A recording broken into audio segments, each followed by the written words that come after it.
All right, we are live. Sorry for that, guys. It is 8:01 Pacific Standard Time. I forgot to start the stream, so yeah, I had to do that. So welcome to the RC Drift Show. Yeah, starting it helps. That's pretty good. I would say that's like rule number one on how to make, or step one on how to make a podcast is to start. Whoa, holy cow, RC Mitch. You know what I mean? RC Mitch, what are you doing? Coming in with a super chat for $19.99. Wow, Mitch.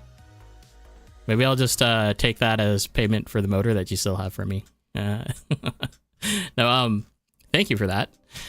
Welcome to the show, you guys. This is the RC Drift Talk Show, for whatever better name that should we try to name it, or should we just call it the RC Drift Talk Show? I would, yeah, let's hear what's Cam's opinion. It's probably better. I think it sounds good. The only thing I would say is that guy on TikTok and YouTube, RC Drift Talk, when you're typing in RC Drift Talk, his pops up first in the search. That's right.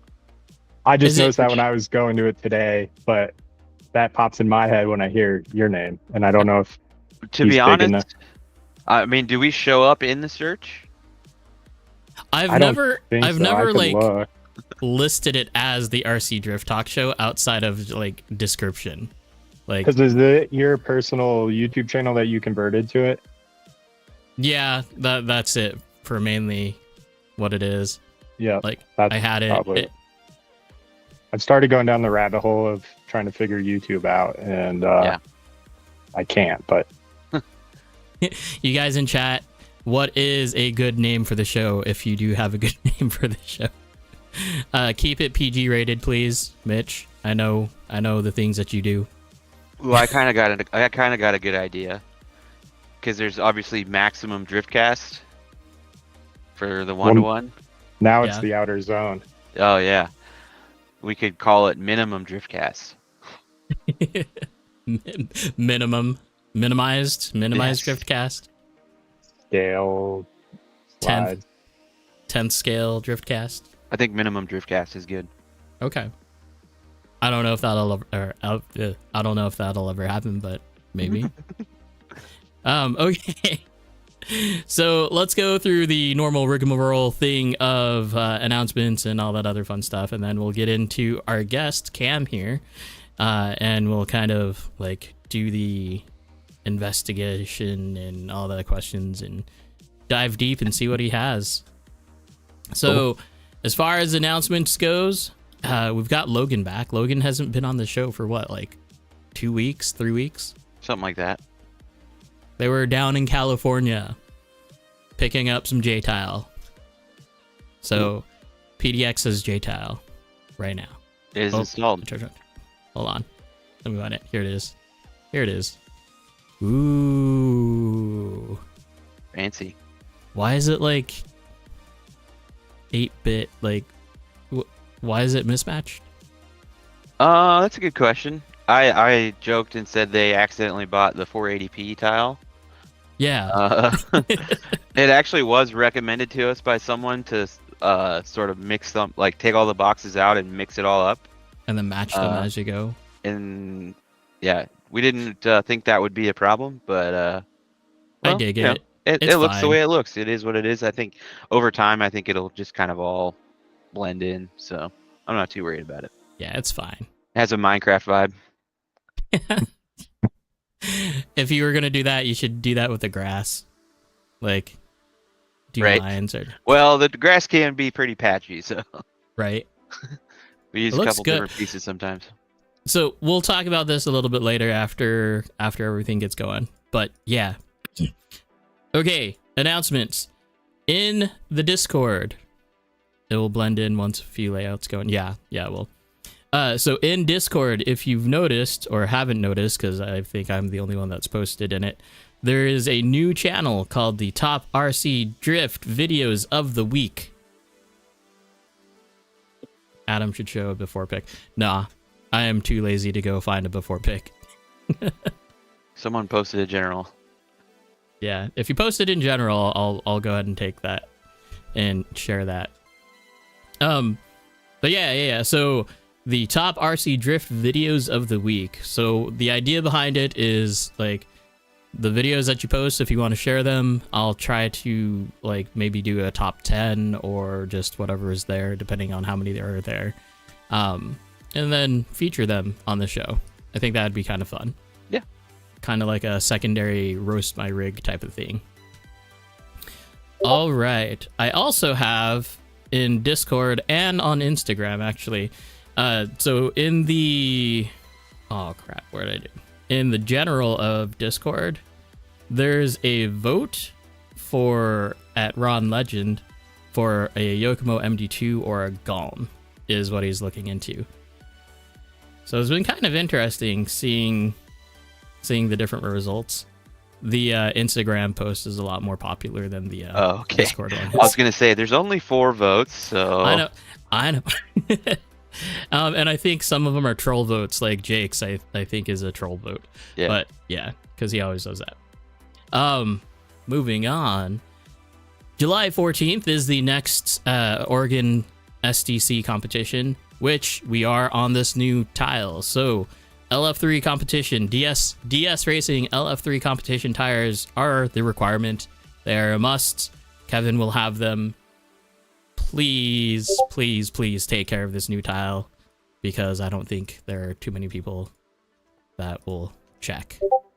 If you know what I mean. Yeah, we've been pretty clear with Alexander and Kevin. Like, we really need to improve our enforcement of the tire rules. Like, so, it has to be enforced. Yeah, because this is what our previous tile looked like. Show the one with no track on it. I mean, that's pretty bad. I mean, the track itself looks good, but the floor is horrible. What do you mean? The one with no track on it? I still see a track here. Anyways, so please, if you're going to PDX, go grab yourself a new tires, LF3s competitions. It's a great tire. It works. And it doesn't scuff up or do anything like that on the tile. Not to mention that since it is new tile, since it's clean and everything is new, your tires should barely show any wear whatsoever. Or not? Well, or not. Well, okay, fine. I know when I came off of Super G's track, like, you could tell just a little bit, but not a lot. Yeah. Okay. Yeah. Let's see. August 11th and September 8th are the following series dates. August 2nd is the S-Fest in Salem Fairgrounds, and October 4th, 5th, and 6th, Super G Worlds. All right, let's get into it. So, our special guest is Cam here. Cam, can you tell us a little bit about who you are and, well, what you are on the internet?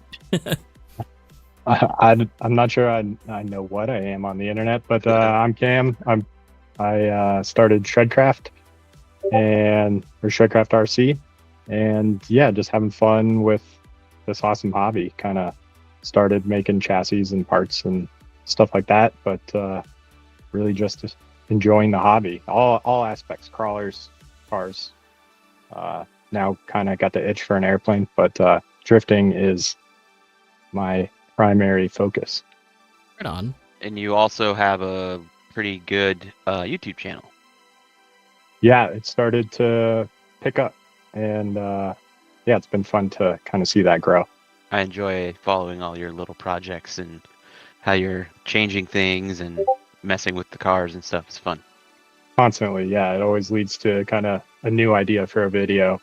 I didn't want to be a review channel. I knew that right off the bat, but I called it Shredcraft because I like to shred stuff. So a lot of my favorite videos are ones that I had posted far before the channel kind of started getting some growth. And now I kind of want to go back and recreate those with kind of higher quality and stuff like that. Like taking rear wheel drive drift car meant to run on a smooth surface, put rubber tires on it and jump it 20 feet off a ledge into a parking lot, kind of like making a skateboard video for RC drift car. Right on. So I have a endless amount of ideas, so a bunch of stuff in the works. Perfect. So top, or I get, if you want to share them, top Oh, 3 ideas that you want to do right now. Kind of mimicking a Monster Energy video with a few of their athletes, but jumping trophy truck over drift cars drifting, but kind of do the forced perspective filming and make it look like they're full size. That's been like, I get those comments all the time with screenshots and stuff I take that are people like, I thought that was a real car or something. And I think taking those videos and redoing them with RC cars. I see the monster truck guy on Instagram all the time, and I'm like, damn, that's crazy. You jump. Oh wait, never mind. They're wild. Yeah, those guys they do like backflips, and now they're grinding rails and they're doing front flips off of them and stuff. So it's wild. It looks a lot of fun. Yeah, I can't tell you how many times I had to watch that to figure out that it was just an RC car. Yeah, like it was they do a really really good job because he puts the sound on it too. Yeah, for sure. So yeah, definitely that's the big one. I think the educational videos I've been doing have been really helping. Like the alignment video, I think is my best performing one currently, and I get new guys at the track come up to me all the time and they tell me how much that helped them get going and how they could feel the difference in their car. So that's rewarding in that sense. That was definitely one that I saw early on that helped me for sure. Yeah, I hear that all the time. So that's been beneficial, and then maybe building off that in the future and doing a 101 series and a 201 series and 301, like kind of like a college course. But I think sometimes in this hobby people kind of think about it too much, and they're in the pits tuning their car way more than they're on the track, where I think that's where they could be learning more about how the car drives, or how to drive with the gyro, or how to turn your servo down, how to turn your boost down and drive with a full trigger rather than a quarter of a trigger, and all these little things that I learned myself because I couldn't get my car around the track for at least 3 weeks, like without spinning out, and learning that don't go back and tune your shocks down and make some crazy alignment change and go back out and expect it to work. Kind of start at a baseline and do one thing at a time and make drastic changes in each direction and come back and to find what's working good for you, because everyone's different. You can read every thread and post on every forum and you'll get a million different answers for what your alignment and rear toe should be, but I like having this baseline and I set every car to that, and then I'll make my changes from there. If you ask Jose, I think his car is set at like 3 degrees of toe in right now. It's huge. I just had that same thing on my car because I switched the RDX to Yokomo toe blocks and did the math wrong on the pills. So it was probably about 3 degrees. Real gritty. Does someone have like an actual printout of the dots and what they actually mean? You can Google it. I geeked out and figured out how it all worked. But yeah, it's just a basic cross graph, and you figure out what pill you're putting in on what block. Go across, it'll tell you. Right. So how many degrees. I've seen the reference picture of the dots and how wide it is, but I've never seen, and I've seen separately how wide it is in correlation with like which two you're using and how much degrees it is, but I've never seen them like in tandem. Or an online calculator would be great. That'd be cool. You can also draw it. I drew it on I'm a big graphic designer guy, but I'll measure it with calipers and then put it in the computer and then actually build my lines to the angle and figure out total toe. Back when I was driving real cars, I would sit there with a string alignment, 4 jack stands around the car and strings tied to it, measure from the center of the hubs out to the string, and then you can actually measure outside of the wheel, the rear of the wheel from the string, set your toe in alignment. And that's how I used to do it for the drift car. So I kind of like doing eyeball alignments. I have the rack, but it's more hassle sometimes to set the alignment rack up rather than I know what 1 degree of toe out is compared to having 3 degrees of toe in versus 1.5 degrees. I think that's the same consensus for everyone. Like if you have it cool, like a setup rig, it's cool and you'll use it maybe like once or twice and then just be like, I'm done. Like, I'll come back to it if I ever want to check my setup. If something's out of whack beyond your... Yeah, but exactly. I do the same. Outside of that, it's just a camber gauge. Yeah. And that's all I use. And I just carry the regular, like, tilt angled camber gauge in my pit bag, and that's what I'll use just to see if it's 2 or 3 degrees, at the track. So, I like to keep it simple. That was something that real drift cars taught me is keep your car simple so you don't overthink things, or if you need to diagnose a problem, it's easy to find and spot and keeps you running. More seat time's the most valuable thing in my mind. 100%. Adam Hokoki just posted a chart in... Yeah, so this is what I was talking about in Discord. Like, it has the length of the toe block and the degrees, but it doesn't have, like, the pills to show you which one it is. Although you could probably figure it out, like, because of the size, like 39.5 would be... There's a separate graph that has the pill, and it tells what the pill is, too. Yeah. And then you correlate that to the number on the graph, I guess. Right. I want them on the same page. Oh, well, it's a want. If I want to, I'll go do it myself. Or put it on a weird spreadsheet. That's a good idea. Make a general tuning chart. Yeah. Adam is a future guest, by the way. Yeah. With the establishment, yeah? Mm-hmm. Yeah. Okay. Thanks, guy. Speaking of which, hey, Adam, can you just post that in the tuning references page or channel? That'll be good for it. But thank you. Okay. So how long have you been doing the RC drift thing? I think I'm going on my 3rd year now with the drifting. Okay. So, been fun. As far as chassis goes, what was your progression of chassis? Like, where did you start off with? Did you regret your first buy? Let's start off with what did you start off with? Not at all. There's only one I ever regret. So I started with a plastic YD2, the cheap, $200 kit. I got it down at Hobbytown. I built it, and in that time frame, Scale Science had moved from their original location, I guess, to this new location they're at now, and it just so happened to be down the street from my house. So, oh wow, I had built this car. I had been into crawlers and stuff, and that's how I started Shredcraft. If you go back and look, it's like a TRX4 Sport and a TT02 that I started the channel with. And it was just for fun, making montages. But got a YD2, built it, couldn't drive it for like a month. Like, went to the track, couldn't figure out. I think my remote didn't work with the gyro or something like that. So then I started talking to guys at the track, kind of learning how they were setting up cars or what their electronics were. And then I got a decent set of electronics for that plastic car and got it driving good. And guys were like, oh, you need an MC1. So I bought an MC1, and that car drove great too. And then, of course, with this hobby, you always do the next kind of bling factor, and you progress from there.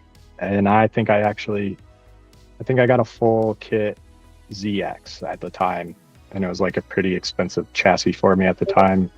And in between all of that, I started making chassis. So like, this was the first one I hand cut for a YD2, and I used a Dremel tool and a sheet of carbon, and I cut a sticker of my idea out on my plotter and stuck it onto the sheet of the carbon, and nothing's accurate. Like, the toe block holes are square. So I learned quickly, and it's dangerous. Like, I was gonna say, that sounds like the worst thing to do ever.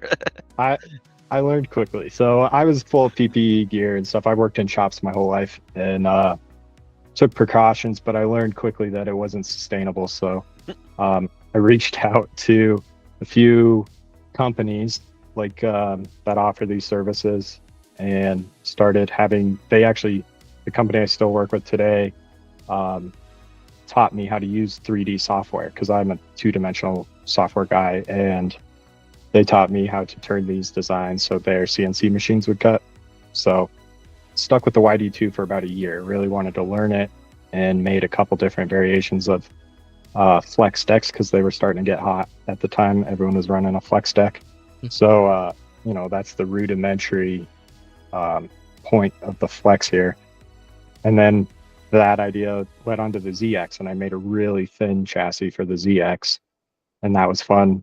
Moved on to the next thing. I wanted to see what an RTR car was like. Like, is it that bad out of the box, or is it that good? So I got an RMX 2.0, just bone stock, ran that, did a video series kind of upgrading it with decent electronics, and didn't really do anything else other than that. It drove fine.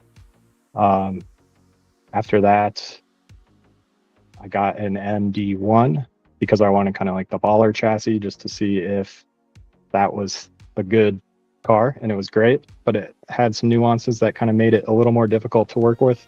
Like the ball cups would get loose in the carbon arms, and I know since then people have come up with solutions for it.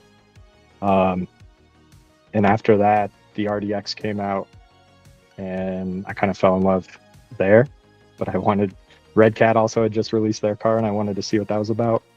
And that's the car I regret ever spending money on, ever trying to help support a company, ever. I don't want to talk trash, but they really acted unprofessionally after a video I released stating why I didn't like it. Ball cups were terrible. The alignment rack, that DDS was terrible. Like, it had to be realigned through a forum on Facebook. And then anytime you talked about how difficult it was to work on, they sent their junkyard dog after all my posts to tell me I didn't know how to tune or drive a car or anything. And it's not like I drove the car bad in the videos. Like, I was doing my best to drive the car good, but the alignment and the steering locking out at full lock and stuff was just, it's just annoying. And I don't think they should market that as a beginner's car. So I stated my opinion there, and then that's where I learned to was it over centering, like out of the box? Like the toe arm and the way that DDS was shaped, it would lock out the toe arm at full lock. Yeah. Because they would tell you to cut the stoppers off their knuckle. Oh, that's right. They were really big, like half circles. Yeah. And the steering wheels would just lock out, and because of the lever ratio on the servo arm, it wouldn't pull the wheels back, and it would just get jammed up and servo would overheat. Yeah. So that's not ideal. And then the ball cups don't have holes to put your driver through to take them off, so you have to take a wrench out to take the ball cup out to adjust it on that rack. It's just a really long process. And if you're going to market a product for a beginner, I think it has to kind of be brainless. Like, it's just got to work out of the box. Definitely. And those are my thoughts about them. But recently I got the SD 2.0, get back on the Yokomo to kind of see what their new generation was. Basically, it looked just like an RDX, same kind of bell crank wiper system, the rear mount transmission with the battery a little further back. And that car's been awesome. Like, it's so fun. I actually just left it plastic, put big boards on it, and just run it. It's going to be an outside car. I got some video ideas, kind of like running real mountain roads, some switchbacks and stuff with that. So kept that one plastic, and I have a chassis designed for it. I just haven't had one cut yet. But my main car is the RDX with my Scarab chassis conversion, and that's, ever since I bolted it on, or anyone else that's picked one up, they've just kind of fallen in love with it. And it's just crazy how different it makes the car feel, like having that lighter weight carbon deck. And I made it out of aluminum, 2 different versions in aluminum to test, kind of like a budget friendly option. So if somebody wanted to upgrade their plastic deck, my whole thing is like, bring it to the community. I'm not trying to make a bunch of profit here. I want everyone at the track running one of my chassis. So now there's probably 20 or 30 of my chassis at our track, and it's so cool to see them like come together and everyone giving me positive feedback about them. For sure. Awesome. So as far as the chassis that you have out right now, how many, what platforms do you have chassis for? Just the RDX. In the past, I would do limited runs just so I could get a cut, basically a price break on my prototypes, getting them shipped to me. So I would order 5 of each, and I think I did 10 of the YD2s. I did 5 MSTs just for like I think I sold them for $25 at the track. And it was just for like the RTR guys to be able to bolt everything on and have it work. No no questions asked, and then Uh, with the RDX, I came out with the Manta, and I wanted to do something different because everyone was making really narrow chassis, and I was like, why not make a wide one that kind of looked like an Arma Limitless, or actually the Rhino. Rhino Max style. Yeah, the Rhino Max was an inspiration for sure. yeah. And I wanted to be able to like bolt a dashboard on, have some seat Yeah. mounts, stuff like that. So then you could kind of like make a scale car, like the crawler, side of things. And so that one, I made 5 of those, and there's only ever going to be 5 of those. I still have the file, and I could still have them cut, but I think that's a cool little aspect in the drifting world, is just like rarity. Yeah. Everyone's searching for a GOM or parts for a GOM, but like I've seen other chassis that I can't even remember, but people are like, oh, there's only 3 of these, or like this is the only one of this beast mode or something, and I think that's cool. So that's my version of that, and not that it will ever be like super rare or expensive, but I like having the idea, there's only 5 of those scale chassis. Maybe I'll make a different version and fix some of the issues with that one. There was, it was a prototype, and sometimes measurements aren't perfect, or you want to change something after you bolt stuff together and you're like, oh, this needs to be 3 mil back, or stuff like that. So now it's just the Scarab that I'm making. And that one, I intended it to kind of be modular, but also like a comp style deck, so people can move battery trays around and change the weight balance and all that stuff. And this one kind of has a unique flex to it, to where it's only the chassis with flex decks. What I noticed is if they flex like this way, Taco flex. yeah, your shocks aren't doing anything. Your chassis is just absorbing everything, and the shocks aren't working. So my design keeps it fully rigid that way, but only the battery tray twists, so it's on its own pivot. And that was kind of like, the high CG stuff came out, and I wanted to try my version of it, and I didn't like having the battery super high. And I started out with 70 mil standoffs, and I worked my way down to like 35 mil right now, and that felt the best. But with this design, I'm also wondering if I can bring the battery tray lower, because the stock tray is not going to work with how I made this top deck, bolting from the transmission to the front bulkhead. So making these new little battery trays, and if you want to run it longitudinally or horizontally, or up high, down low, having those options available, I think is a cool idea, just because everyone drives different, everyone likes their car to feel different, and being able to offer that with one platform is a cool idea to me, I guess. So that's where I'm at now. You kind of just answered one of my questions. As a designer, would you prefer specifically purpose-built for the occasion, or all the options? So in this case, like high weight shift, low weight shift, like battery position, all of the above. Yeah, like, the question modular. The question is like adjustable or purpose-built, like rigid, fixed. Like as far as flexing the chassis, being rigid, or I think in general. As a general, I think designer question. I like being flexible. Okay. And that way, I can also take input if people drive something that I put out and they're like, "Hey, what about this?" Or adding another standoff to make it stiffer this way, or can you make it lighter? Stuff like that is fun for me. Like, find a problem, find a solution. Yeah. And, I definitely I see, like, from a manufacturer standpoint, making something that everybody can do what they want to do with it is definitely the most, like, the easiest thing not easy, but it makes the most sense. But as someone who's had like a lot of adjustability in my chassis and everything, like, I kind of know what I like now, so I'm kind of also interested in just something that's like exactly what I want. You know what I mean? Yep. And you already know your starting point and the direction you want to go. And like I could make something that's just exactly what I want it to be, and that's it. Not adjustable in any way, but it's already what I want it to be, so it could be perfect. Yep. But I see as a manufacturer why that's not like a smart thing to do. Well, there's things that I've learned in manufacturing now with these, like especially the amount of cutouts and holes you drill in a deck. That's all cost on the Yeah, CNC machine, absolutely. and then the size of the part and stuff like that.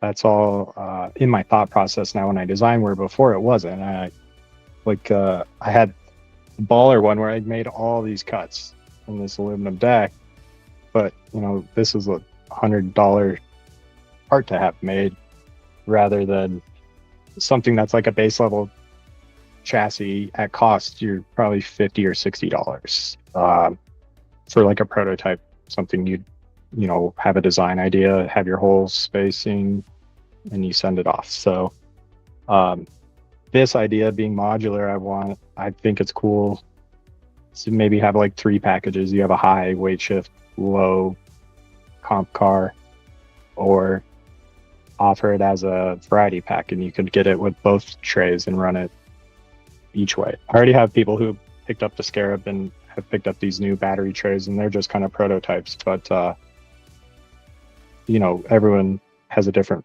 feeling, so that's why I made one to go vertical or one to go across the tray. Yep. So, and then the carbon fiber one too, so if somebody doesn't want a piece of titanium and aluminum, they can still run the carbon fiber plate here, and then that's weighs 7 grams or something compared to the other one that's like 27 grams. So weight definitely weight's a huge factor in these RC vehicles, and it goes to crawlers too. That's what I learned, is it's where you put the weight too that makes the chassis feel way different in my mind, or in my experience, I guess. For sure. Sean Lewis is checking in from Super G. Shredcraft is awesome. I definitely don't have the stream up on my computer right now.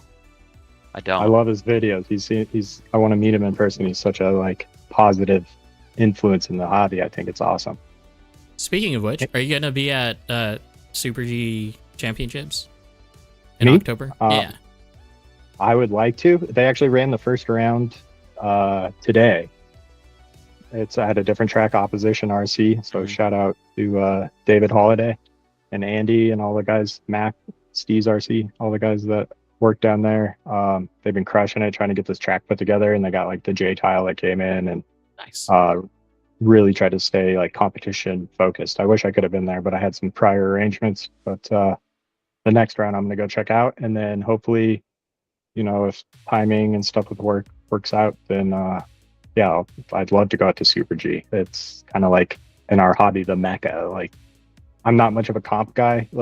Back in the day, I was, and we've done a few fun comps, but I think I heard one of you guys say, it's stressful. I've kind of learned to enjoy the party train scale, where before it kind of annoyed me, where I'm like, this is too repetitive. Why are we doing this? We never have a standard bar to set, if we've improved our driving or not. And I wanted to run comps, and I really pushed for it, and maybe annoyed Jordan a little bit, but I donated a whiteboard with a full, bracket, top 32 bracket on it and everything. And it was fun for a little bit, but it did, judging's hard. It's hard to find people who are unbiased to come sit in and watch toy cars run zones for 3 hours.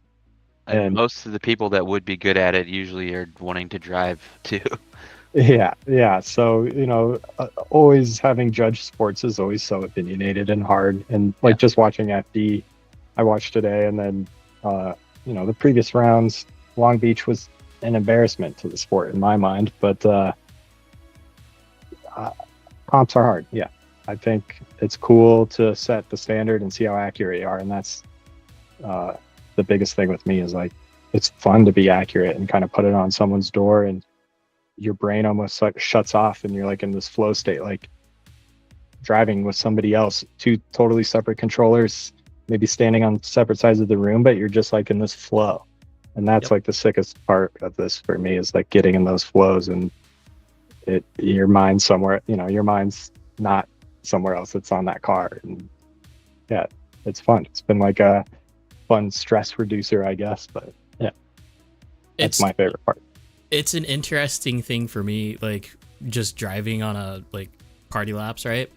Because probably for like the first 20 minutes of just driving, I'll be like, okay, I haven't driven in like 2 weeks, so I need to get back in the habit, and then I need to just like figure out how to drive again, right? And then like the brain will shut off, and then I'll start to relax, and driving becomes so much more natural. It's weird how it happens. Yeah. It's good when it happens, because then you just don't care. Yeah, and then you're like, how did I do that? Like, some of the laps I've had recently, or it's just been like, full flow state, kind of like brain shuts off, and then you come back to reality, and you're like, holy cow, we just did that. And those are the best time. Can we make flow state stickers? I think that would be cool. I can do it. Yeah, if you want. Sure, they exist. You think? Yeah, I wrap cars for a living. I got plotters and all that stuff here. Nice. Ooh. Then, do you know of a good forged carbon fiber wrap? No. I mean, I don't know. I know there's like Chinese brands and stuff on Amazon where it looks pretty good. I just saw Scale Builders Guild ordered some for his off-road optic from Vanquish, but he wrapped it in like this yellow forged carbon, and it looked pretty good. Yeah. But it's hard. Printed carbon, it looks like trampoline mat in my mind, the weed. Yeah, I have some Amazon forged vinyl that I put on my sim rig button box, and it's fine. It's not like, it's just never going to be the same. I think on small surfaces it can look cool, but like if you do anything bigger than like a cell phone, you're going to see that pattern repeat, and it's going to look cheesy, tacky. I've seen guys want to do like whole cars in the shadow black 3M film, and it looks I think it looks like zebra stripes. The biggest thing, they always like the vinyls always have a lot of physical texture to them, but the real deal, it's like it's 3D because there's clear resin, so like you just will never get that effect with the vinyl. Yeah, and those carbon ones, they actually go through like rollers, and it imprints on that vinyl to make it textured and stuff, and it's toy cars, it's fine. Like I put cheap vinyl on my cars, but I would never put any of that vinyl on like a real car. You're not gonna like pass it off. Okay. What about a matte PPF? Matte PPF? PPF's come a long way actually, and that's like a big thing in the market is now. I think Expel is probably one of the better brands. But yeah, they're a 3M company. So anything American manufactured is what I would put on a real car. But it's expensive. Like if you want to PPF your whole car, it's $10,000. What I'm picking up here is that Adam is trying to make his Corolla look like a Morizo Edition GR Corolla and forged carbon roof. Okay, so the thing is that like I had the idea to start off with, and then I saw that it came with a forged carbon roof. Like, oh crap. So that's how that mindset worked out. I'm like, maybe not. I did some scale forged carbon dashes for the drift car and made a mold and stuff, and then chopped up carbon mat and used epoxy resin and stuff. And I had the idea of like trying it for a body shell, like if you masked off a roof, put a bunch of epoxy in there and shards of carbon fiber, let it dry, like essentially use the body as a mold. Yeah. But it's actually way heavier at this scale than what would be. So like my full carbon Bay E36, I only drove it really for videos and for the Matsuri party because it just slows the car down way too much having a 400 gram body on one of these little things. It's fine. It'll just equal out to like a Rhino Max at the end of the day, or an RER. I always throw the GoPro on. That's an extra 130 grams, sitting on the roof. So I kind of learned to drive with a little extra weight on top anyway. So now it's kind of how I set all the cars up to be able to support the camera, really. Yeah, for sure. Must be a GoPro Session if you're talking about 100. It's the Hero 10. Oh, geez. Yeah, it's a big boy. I don't think they were that light. 130. It's like 100. I want to say 137. We could check real quick. I mean, because I know they have like the super light version too, made for drones though. I've thought about that actually, and then make naked versions. 154 grams with a battery. I don't think we move fast enough to keep the lightweight version like in check. That one, yeah, this one seems nice. Like that. GoPro's image stabilization is really good, and plus, I have a little bit of a film background, worked for a few studios, but I was always taught by the biggest sensor you can afford, and the GoPro sensor is way bigger than a Insta360. And in these tracks that we run, usually it's low light conditions. They're in a room with no windows, so having that larger sensor makes the image quality a little better, and I'll sacrifice that any day for weight. For sure. We should set up a photography nerd session with Sean too. That'd be a fun one. That'd be fun. I love cameras. All right, guys, big update. Charlie drew Vittorio in the first round. Oh, jeez. So let's go, Charlie. You could do it, buddy. Is he still wearing the Gilligan's hat? Yes, he better be. I mean, he's got to throw Vittorio off of that thing. Just make sure you stand either across this, straight across track. from him. Oh, by the way, let me get some results pulled up here. So I threw the post up in chat here. It's in Instagram and in Discord. So pretty much the majority of people are saying MD 2.0, which update in Discord, Ron said that he picked up an MD 2.0 for a heck of a deal too, for $380. Dang, that's a great deal. That's insane. I just got my second one will be placed very soon. Just with all the stuff I've been doing for the track, I'm able to get one through Kevin. Nice. Very good. So on Instagram, 40 people saw the thing. Only 16 people voted, but 56% to MD 2.0, 44% to GALM Anti Plus. So there you go. I'm kind of surprised by that, to be honest. As an MD2 guy, I'm very surprised by that. How? I just didn't think people liked the MD2 really, but I guess the GALM, maybe they also don't like the GALM. I don't know. I feel like people like the GALM a lot. Only recently, and then like before, right? Yeah. Because like there was a point where it kind of like fell off, and like support just parts didn't come and all that fun stuff. I always said GOMs need to come with a chain on them so you can wear them around your neck like a piece of jewelry, like no, don't. They have them. They do, really? That was always a joke we made because I thought spending that much on a chassis was a little silly, but hey, like they're cool. They have so much overdose swag that's like absolutely absurd. Like the tool holder, like it's an $80 aluminum puck that is more of like a cigarette.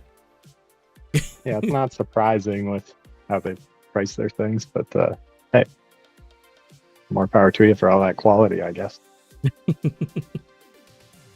Okay, so now I didn't do what I should have done earlier this week because I typically get in contact with our guests like early through the week.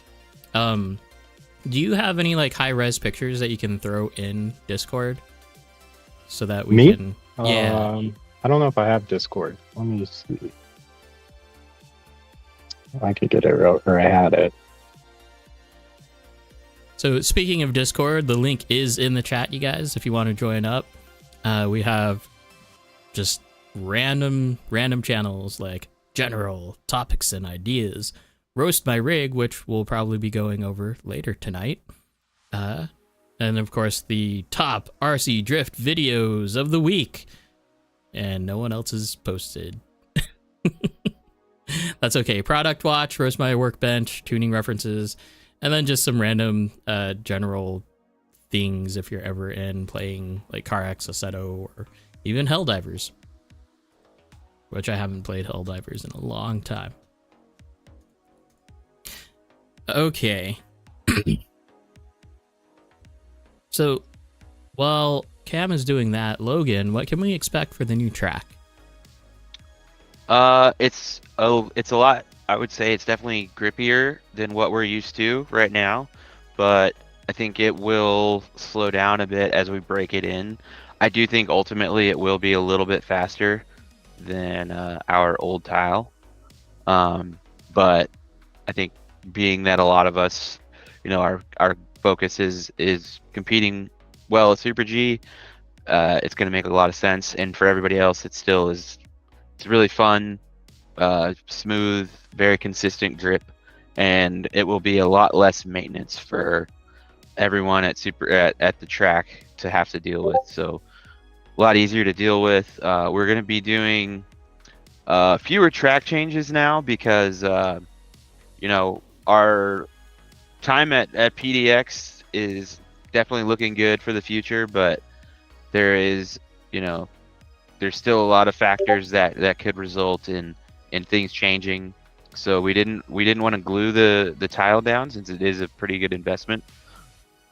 So we basically ended up sticking down a perimeter, or an L basically, and all the middle tiles are not stuck down at all. This is going to make track changes very difficult. Obviously, removing tape off of tiles that aren't glued down and that are also fairly fragile is going to take a little bit more time. So we're going to change the track less. But this layout that we did is it's just standard S, which I think is definitely pretty common, but it's reminiscent of the previous Super G layout ish. Kind of, yeah. That was kind of what I was going for, like have a couple of hairpins, but also still have some big acceleration zones and big chucks. So it's definitely got that. It definitely has good pass through, which we always shoot for. And we're doing as little tape as we possibly can, obviously, because we have to peel it up. Yep. So we're not doing parking spaces or anything, but it's still it's pretty good flow through. We've covered a pretty good area of the track. It's a little tighter in some areas than we've done before, but still really fun to drive and good tandeming. No official loading zone, or loading lane, should I say? No, if we had the room that Super G has, it would be nice to do something like that. But our short dimension is for the length that we have, it's a little short, so we're not really willing to sacrifice too much of that. That's fine. Yeah.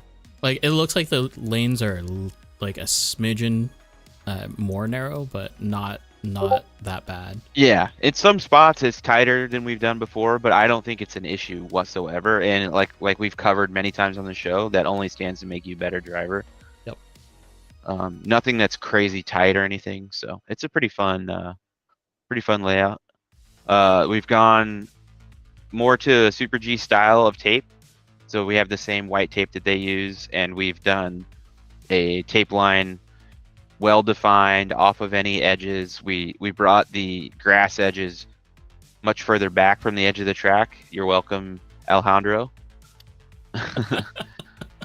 So all you guys that are running low front splitters can relax a little bit on the inside. Hey, I ran mine without crying. And mine would like make the body pop off. Yeah. Then we got the little pull-through gas station, which is always fun. We got that. That's inspired by Rolling Garage. Where is the gas station at? The 7-Eleven is where it usually is, but the actual pumps are in this picture, it would be like the left corner. Oh. Yeah, right there. Like back here. Yeah. Okay. Cool.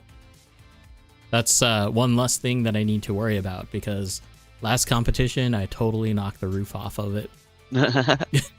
Yeah, there's less stuff over there, and we have the announcer stand up and the crane. I think for comps we'll probably take those and put them against the wall.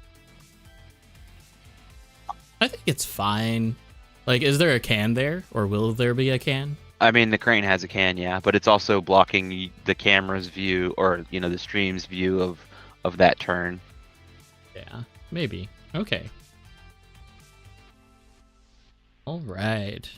And it turns out that tile actually does seem to be a little bit more durable than we were kind of led to believe. So we'll see.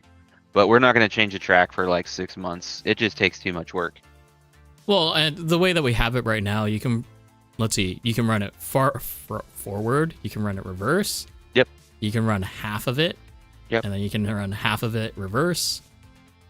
So you can get six competitions. Every turn on this track, you could run inside, apexes. You could run outer zones and different places. So we'll be able to change the zones a lot and have it still flow really well. So very cool.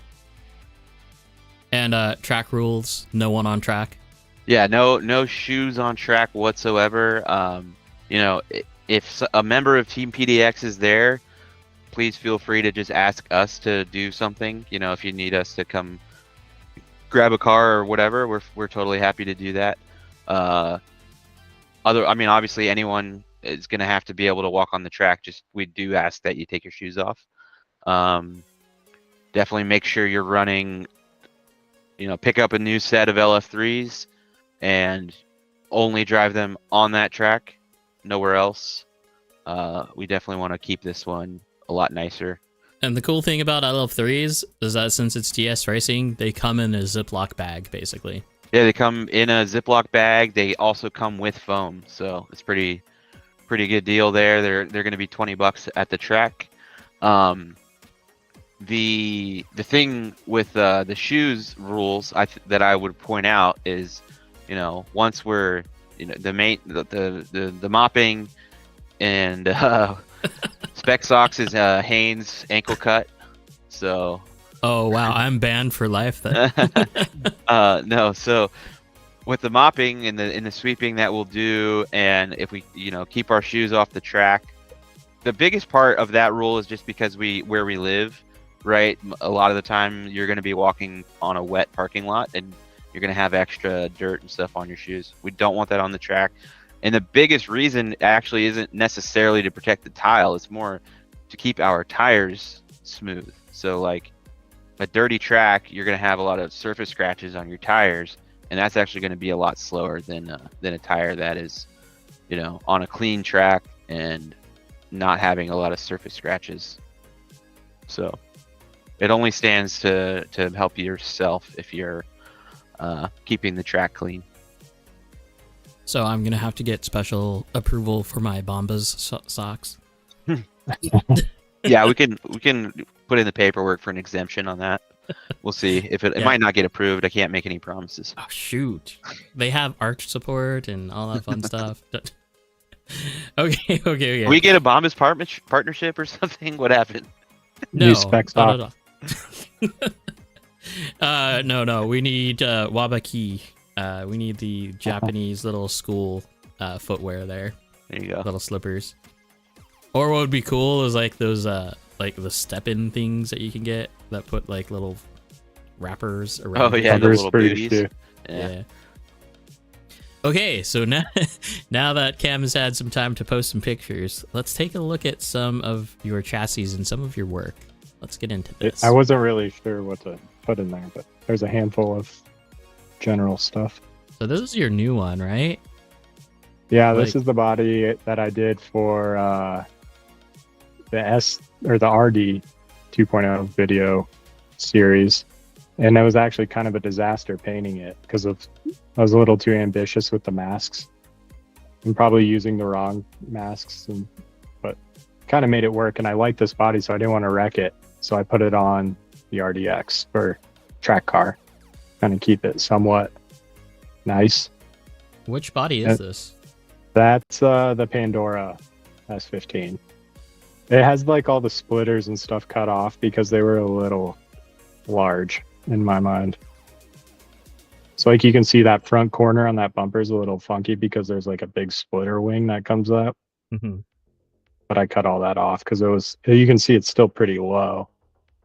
Like that front, if I go into the grass, the front lid folds back, but that's fine. It looks good. It looks great.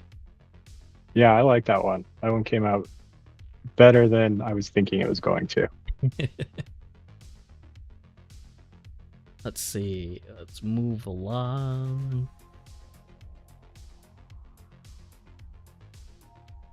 So that's like the new battery trays.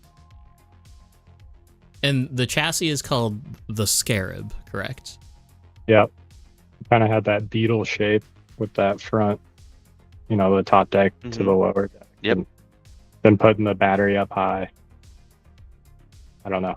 I always thought it was funny how people name chassis. I always had a hard time, but shapes they resemble are the ideas that come into my head, I guess.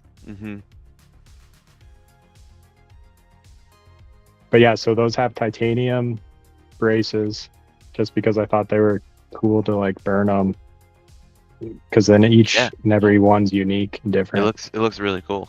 I like it. And then it's an aluminum holder, I guess, plate.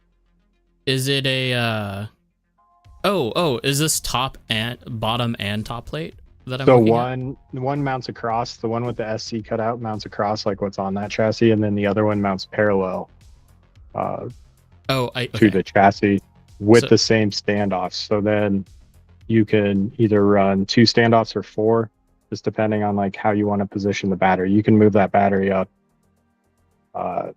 those 2 holes worth of weight, and that puts the battery kind of like in the middle of the chassis, or you can run it how I have in that photo where it's kind of tucked up against the spur gear.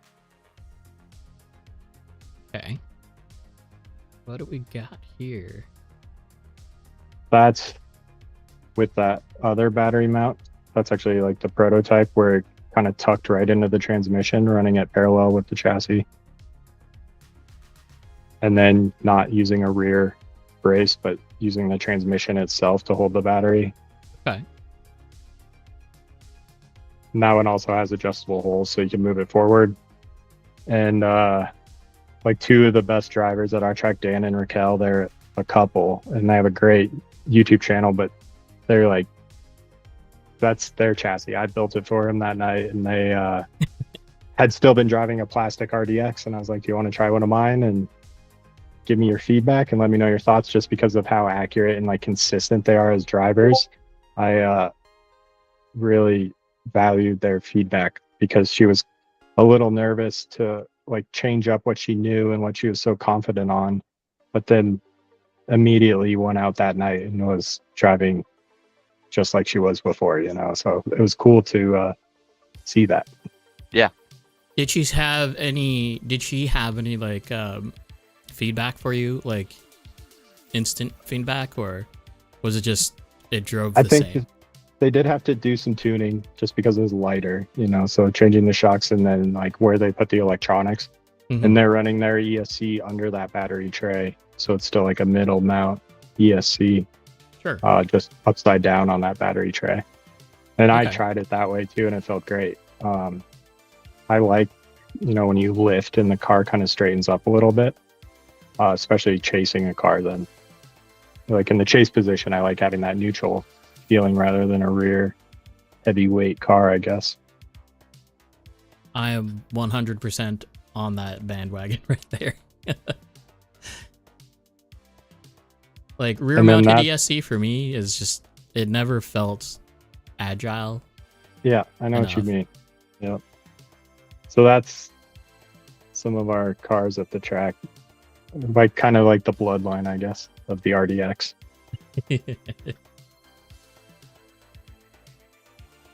And the Manta, that's Randall's car there with the skeleton in the driver's seat. He makes some awesome bodies, got a really cool creative style, and he's an awesome driver, cool guy. He like runs the track for a couple nights of the week. Okay. Super friendly guy.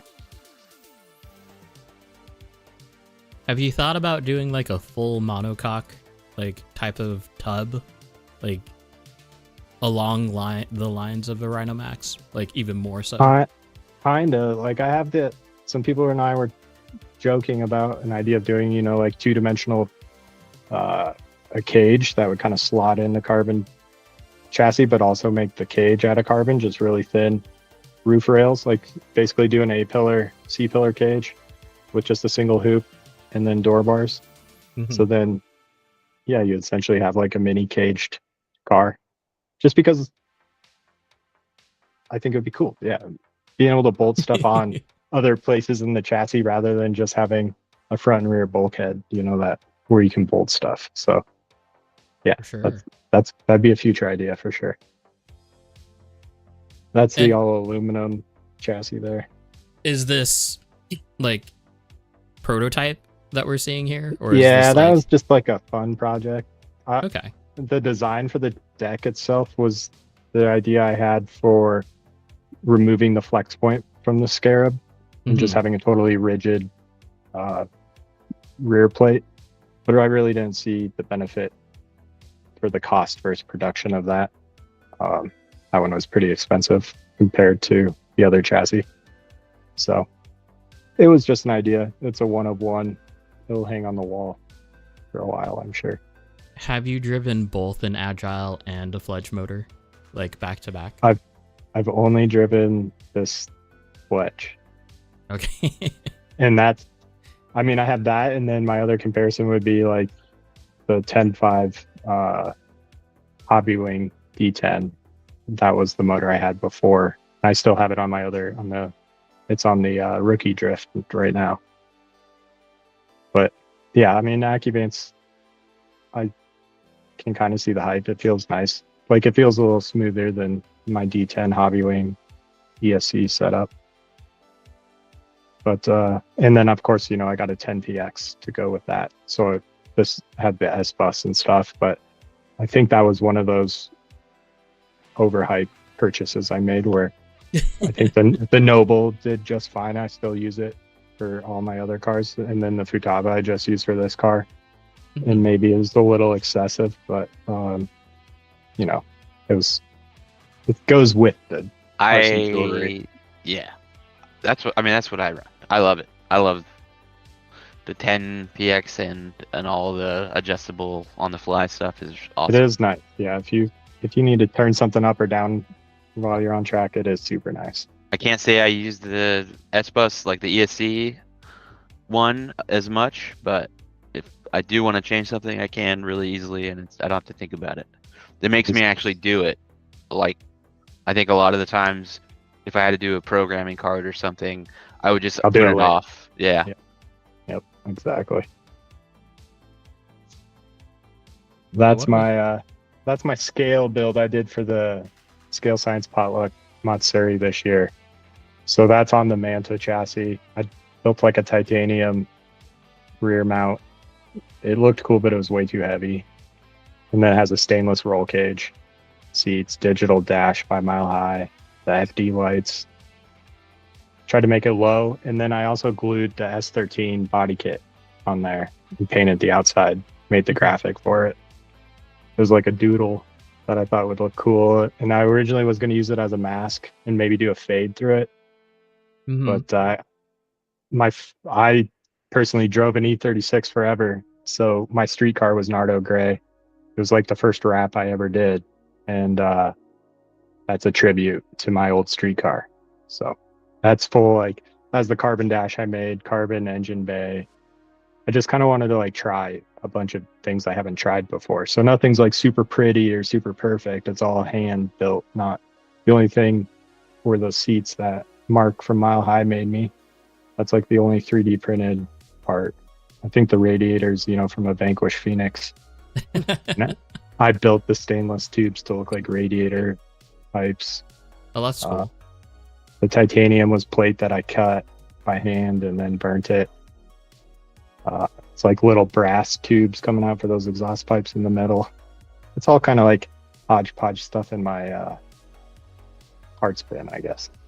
What kind of vinyl are you using for your floral? all sorts of stuff. That is, I believe that's like a 3M satin black. Probably like their 2080 satin black. That, or if I'm using sign vinyl, it's Oracle 651. That's the plotter. It seems to be happy with that stuff the most. Okay. I think that's what we use here.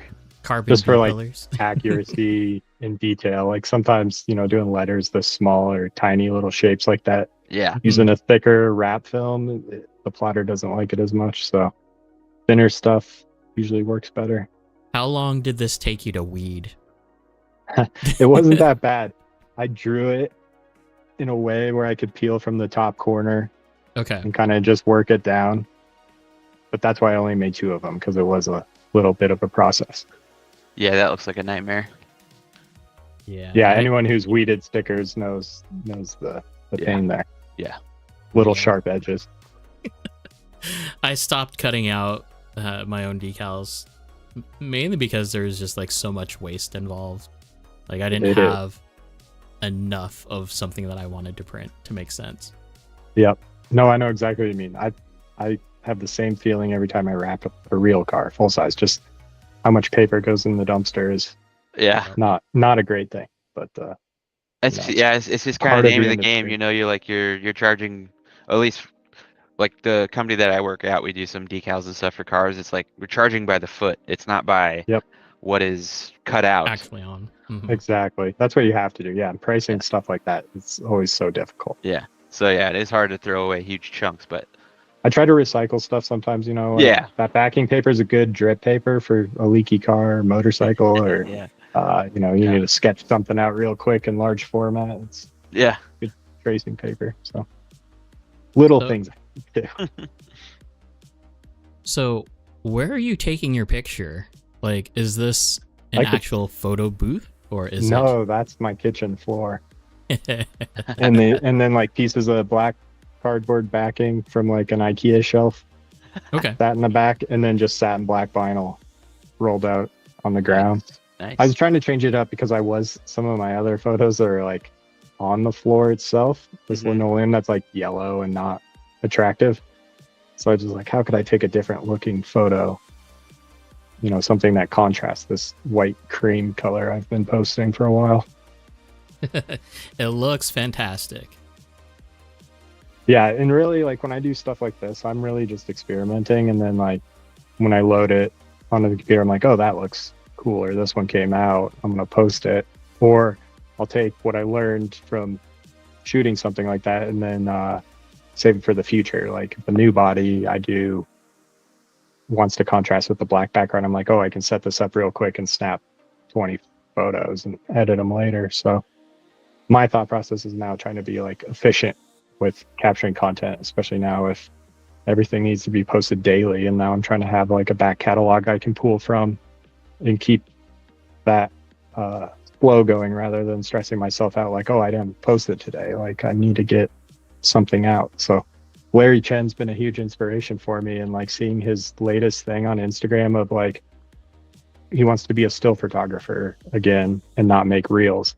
And I've gotten to that point too, where I feel like my reels have gotten stale, especially just throwing the camera on top of the car and getting some dope chase laps. Like I can cut any of that footage to a dope beat and make it look appealing, but at the end of the day, I'm just uploading the same video over and over, and I get bored of that. So, you know, now I'm trying to focus on quality rather than quantity, but also stay on top of maybe a daily post, but maybe kind of start converting my Instagram to photos only again, and then directing people to YouTube for video, whether it be entertainment or education.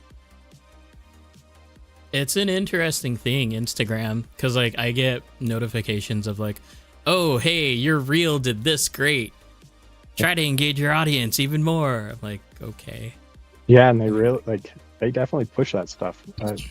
I've had these, you know, brand deals from Temu or something like that, or some Chinese brand where I don't use it, and I've only heard bad things of a company. I'm like, no, I'm not gonna do that. So I've never done a brand deal. I've never done a partnership.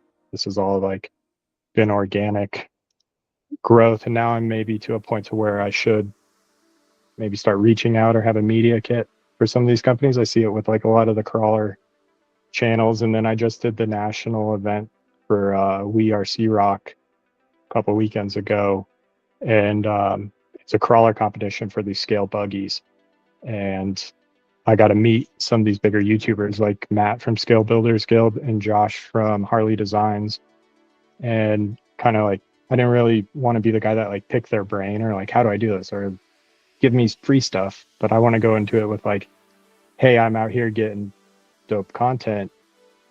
Maybe you can see my value for the future in marketing some of your products. Like I've seen it with Vitoro too. You know, we kind of both, our Instagrams kind of both ramped up at the same time, and his surpassed mine, you know, 100-fold.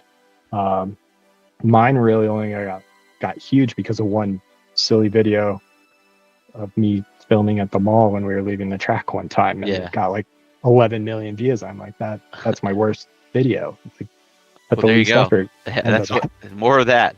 I wouldn't get too discouraged by that, because I mean, that's like Vittorio's actual professional, field. Absolutely.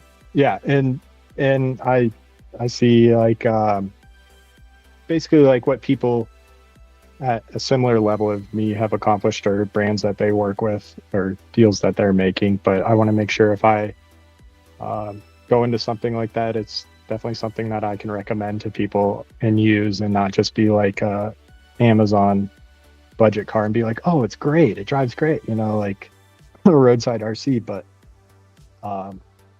yeah, I think having, there's a fine line between quality and budget buying, and I see that all the time on these YouTube reviews of people like cheap RC drift cars. It's like one of the most searched cheap professional RC drift cars, like the most searched RC drift search term in Google. And I think there's a lot of misinformation on like what's drifting, I guess, like what's an RC drift car.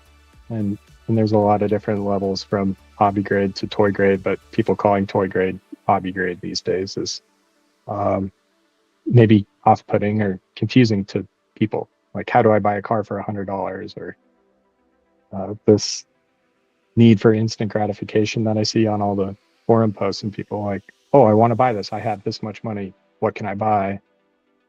And in that, I don't know, it's hard to pass that information on, or it's so discouraging when somebody asks you a question of what should I buy or what should I do, and if I have experience with it, I can recommend it. But then if they go do the exact opposite thing because it was cheaper, and then they have a bad experience, does that look bad on me because I tried to tell you and you didn't listen? Or that type of argument is something I don't know if I struggle with it. I struggle with comments a lot, like maybe taking them personally sometimes, and then like lashing out and being like, no, you're stupid. And I can't do that on these public comments are, you have to realize with the comments, like, it's probably someone who's very immature and young, and we all said crazy, dumb, like opinion, like extreme opinion, stuff. Absolutely. Back then. You just kind of have to like brush it off, I think. I've learned to not answer them first thing in the morning. Like yeah. And now I'll leave them to like maybe sometime I'm bored and feeling positive, and I can kind of give everyone a thumbs up and be like, hey, thanks for watching, rather than be like, no, that's a terrible idea, don't. My policy has been like, if you're gonna come at me out of the gate, not having known me personally whatsoever, and say something very hateful or mean or like overly critical, then I don't need to give you the time of day. Like if I know you and you have something to say, and then we can have the conversation. But for people to just out the gate be people that I've never met or talked to in real life, and to say something like that, it's just like, it's not worth my time. I agree completely. Yeah. And it's taken time to learn that, and like get there. And Instagram too, everyone, it's so easy just to type something right away when you don't even see exactly. Or it's annoying, like if they don't watch the whole video and they ask a question of what's answered in the video. You know how I didn't watch it? Yeah, that stuff is pretty bad. There's like the meme of the guy stretching and stuff, and he's like, me about to get on the forum and ask the same question that's been asked 100 times this week. Like, come on, people. Like, that's the RC Drift subreddit. It's like probably every day, 3 times a day. What chassis should I start with? Mm-hmm. Yep. And so I feel like one of the videos needs to be, like how to use the search function. RC Drift. I've been known to send people. Have you seen the let me Google that for you? It's meme like video. It's a website. You can take someone's question and like Google it, and then you send them the link, and then it just sends them a video of you typing it into Google and hitting enter. That's great. Wasting their time like they've wasted yours. Yeah. Oh. So, speaking of like just asking questions and stuff like that, right? Yeah.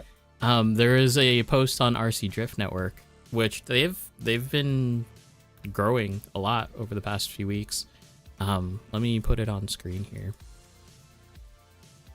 What is a change you made that made your RC drifting better you wish you would have made sooner? There's a lot of good information on here too. We got Mark right at the top. Yep. Practice. Yeah, what? I can't just drift from day one? What? I think maybe like learning the concept of the line and like following cars, like definitely driving seat time, absolutely, because I see so many new guys at the track who think that they can just jump into the train, but really they're driving like such an inside line and it's doing this rubber band effect, and then they're impeding the car they're trying to chase because all they're doing is trying to catch up, and then they're slamming on the brakes every corner and sliding into where the train's sliding. You know, like inside line driving is not conducive to a good time. You gotta ride that wide line, especially if there's cars behind you. And you know, so like driving, learning how the car drives, like that's the biggest thing. Being able to put the car where you want it, when you want it, being accurate. That's the biggest benefit for me, is like definitely letting off the trigger a little more instead of, you know, trying to just power out or power through corners, because you're essentially, these are hard plastic tires, you know, you're just burning, you're just melting. You're not getting traction. Learning that your goal should be to use as little throttle as possible. And maybe like not what I would do like before, because I would try to do that, you know, like we've all been there, back of the train, trying to keep up, like trying to get somebody's door because you think that's what drifting is. But really, what helped me the most was doing laps solo, but like being like, this lap I'm gonna ride every line outside, and I'm gonna try to drag my bumper on every single wall through the track, and then I'd go and I'd be like, I'm gonna put my nose on every inside corner. And then that teaches me to, if I need to catch up in a train or catch up to people in front of me, I can run a super shallow line, catch up quick. Or if I need to like back off and run low power, I can take it all the way to the outside and just kind of float behind someone who's probably, you know, maybe a little slower than my car or not as gripped up. And so just being able to like be like, oh, I need to be inside here. So having that awareness and what other cars are doing around you. You don't want to be that guy that plows into somebody at the end of a straightaway into a sweeper because they're spun out and you're hitting them at full beans on the, you know, 35 degrees of boost or whatever guys run, you know, like I turn my boost way down, turn my turbo way down. I just, you don't need that much power. This is essentially like a 2000 horsepower car with plastic tires. Exactly. Yeah. The wheel speed to scale that we have is insane. And the torque. Is insane. It's definitely just a game. Like, it's really hard to get people to realize that you cannot buy what you get from seat time. It's not possible. So but definitely learning to drive with the gyro was the hardest thing I had ever like tried to do. Like it was like, why the heck are the wheels doing where I'm not telling? Like why?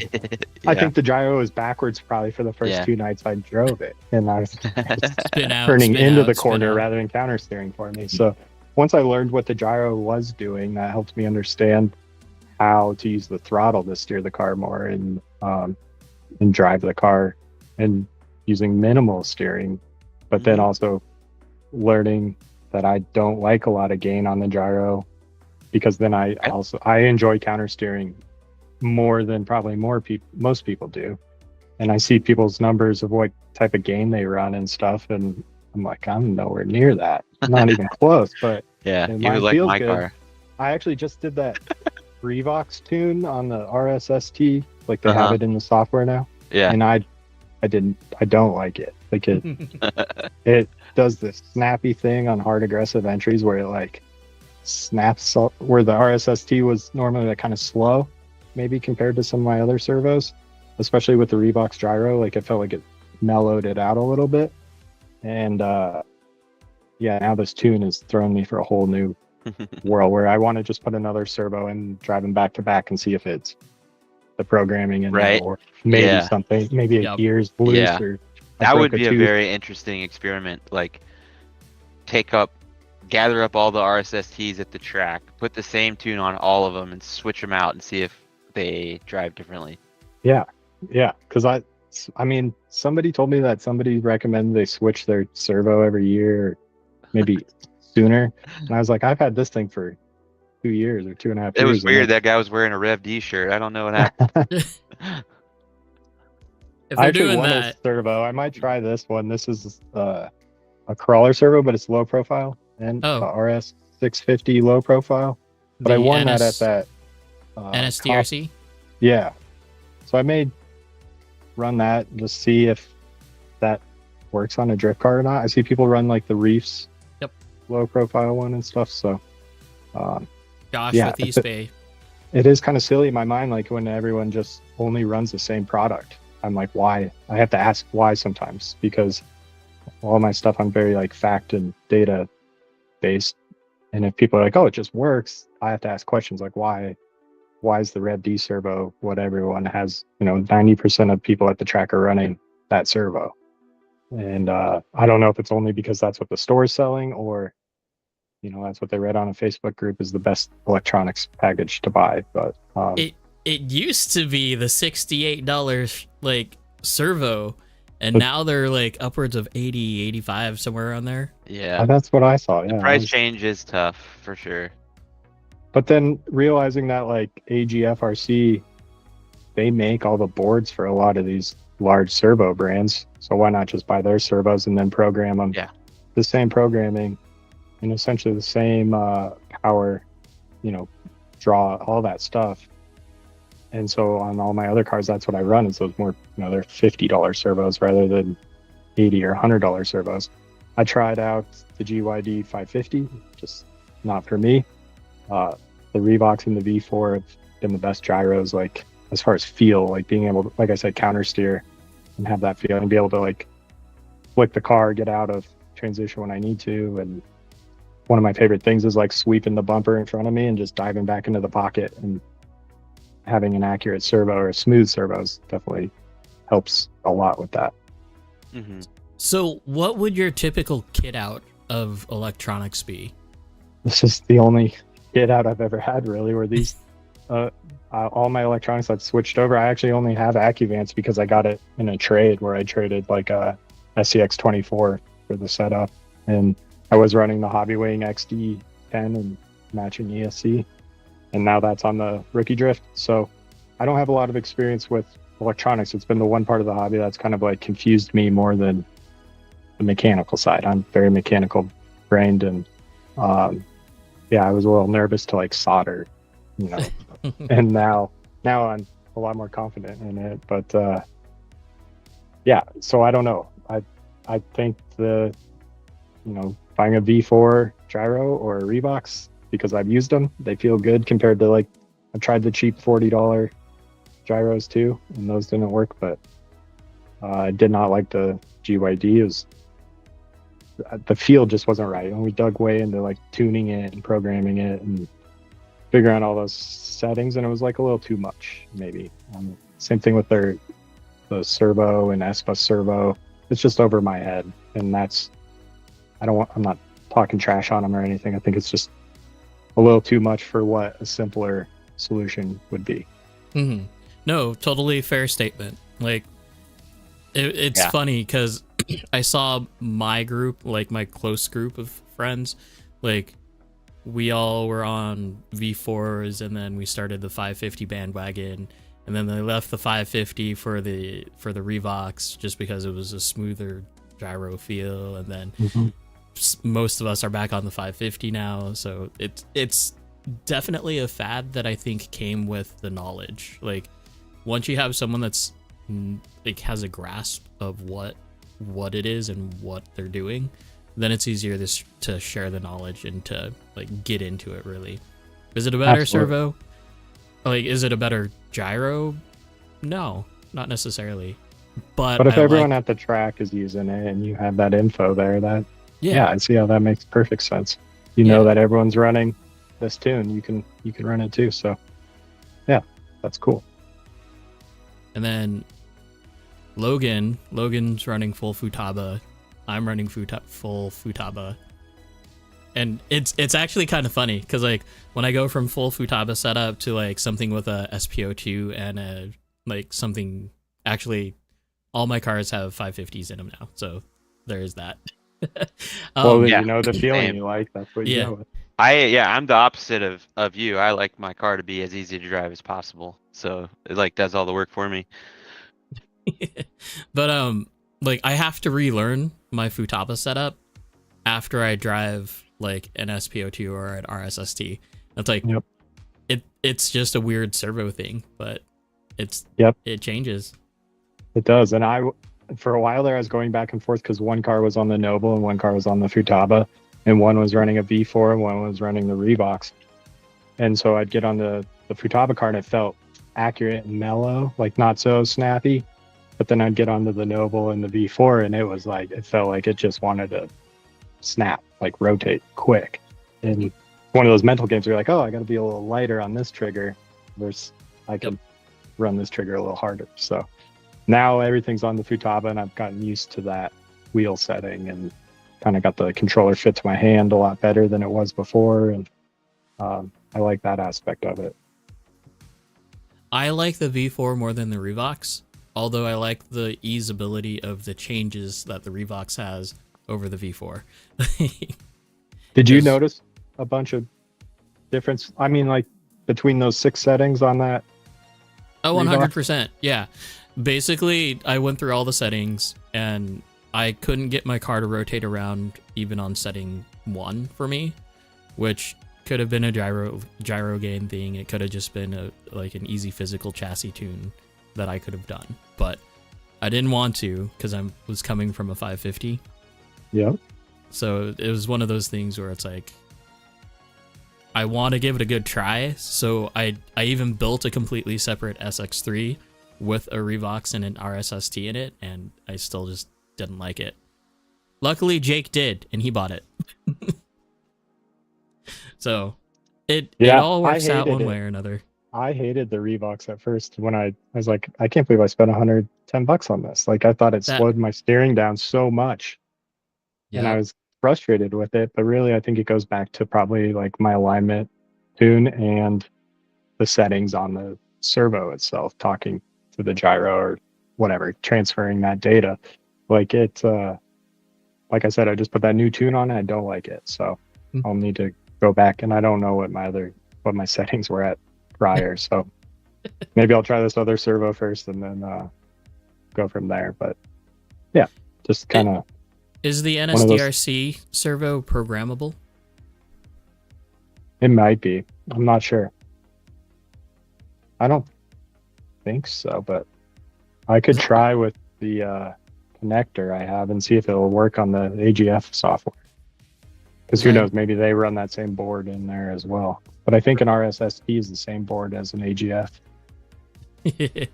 So, you know how the Brev D ESC is the ZTW ESC? Yeah. The software is not cross-compatible. Oh, and that's true with their servo too. It's not cross-compatible with the other software. I was super bummed out because of the new Rev D firmware that's on it right now. I don't like it works, it's fine, it drives, but it does weird things. So hopefully, I'm hoping that either someone sheds some light on it in terms of like how to fix it or what to do because of it, or if more people just like bring it up and so they will fix it. I don't know. So you prefer the Breathe over like an AccuVance? I don't. Okay. I was just curious, like, why that ESC was so expensive, and I understand, like, the Wi-Fi and all that stuff, but no, but it seems a little excessive, especially if similar products $100. Exactly, it's like $160 or something like that. MotionRC.com has it for $179.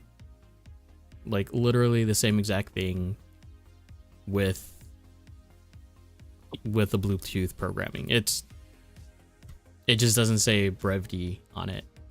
Yeah. But like I said, the software is not compatible going either way, so that's the bummer part. Because I was hoping to load up the ZTW firmware and then just go from there. But nah, that's okay. That's okay. I have no idea why it started out as like a $320 ESC. Yeah, it seems like a little much. Like for rad's only 150, then I'm probably gonna buy that over the $300 one. Yeah, even if you factor in the S-Bus cable. True. Still. Yeah. New S-Bus is 60. Yeah, it's annoys me. Because they used to be 40 when they weren't in the plastic encasing. But things go on. Okay. So if you were to buy a new chassis today, what would it be? Like one I don't have, or any of them? So like, I guess MD2 versus GALM versus, well, you have an SD 2.0, so I have an RD, and honestly, I would probably buy the rookie drift again, or an RDX. Just the bling factor of like the aluminum part Yokomo cars. I want that route with the ZX and the MD1, and I just didn't see the benefit for the cost and how much they were versus what I got out of the car, like driving it on track in the sense. So the rookie drift for like dollars spent per smiles wins every day. Like, and before that it was the RMX 2.0 because I was jumping that thing out in the parking lot and sliding it through dirt and just literally abusing the heck out of it. And that's the fun part of RC cars for me, is I get to drive like you can't drive in real life. Like if it's the off-road truck or this or the rally car or at the drift track, like I want to put the car through its paces and whip it around. So for me, the cost I think is better spent on like those nicer electronics, like you were saying. Like that really makes the car feel good in your hand, and just like driving a real car, it's all about the contact points that you have when you're operating that vehicle. So having a nice remote feels nice in your hands, and then having a nice servo tied to that remote, you can feel the accuracy in the car. And I don't care if it's a $200 chassis or a GOM, I bet this rookie drift with one of my alignments is going to feel just as good as a GOM, if not better. Like I never saw that benefit in buying an expensive car. So I think buying a cheaper chassis and putting nice electronics on it, and then upgrade that cheap chassis as you grow with it. And like I grew with the RDX. I started with plastic chassis, ran that car plastic spool for a month or two, just to really like learn why is that steering bell crank so much better than, like, why does that bell crank feel better than the bell crank I had in my Yokomo. And so that car's felt the best in my hand, and that's the one that I'll pick, either RDX if it's in stock, or the rookie drift, and if that's in stock. So yeah, budget friendly. I've kind of been on the expensive chassis train and experienced it, and I didn't see the benefit personally. So that's where I'm at. What about the actual like hardware aspect of the car? So if you are looking to update like RD 2.0 or RDX, right? What would you call the worthwhile upgrades? RDX would be the diff and turnbuckles, putting a CLSD in, and being able to take some of the toe out of it. So turnbuckles and the diff made the biggest driving difference on the RDX. On the rookie drift, all I did was big bores. That's all that car really needed.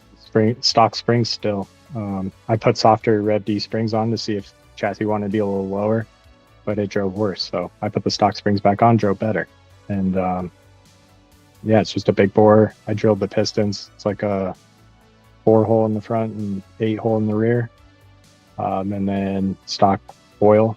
I think it came with 50 weight. So they're bouncy, but I think the chassis drives better that way, kind of up high, being able to bounce around, and it definitely dives a lot more. So I tried out the anti-dive shim on both RDX and rookie drift, and I like the feel of that. So both cars run that setup. Basically same alignment, but yeah, they feel great. Now, anti-dive is a shim under the front rear toe block. Front rear toe block. Yep. Okay. And then that, basically I was noticing like the RDX drove better for me with weight over the front. So I have the aluminum bell crank, and then the new body mount plate I run. And yeah, I guess that's all the weight. Oh, it's got aluminum arms. It's got the Rev D lower arms, and then Yokomo toe blocks. So there's a little more aluminum up front. Yeah, I've heard a lot of people. I've never owned an RDX, but I've heard a lot of people wanting to add weight to the front. Yeah, I thought it was funny because I see people mount their servos so far back, and I was like, yeah, that car's gonna do wheelies, like.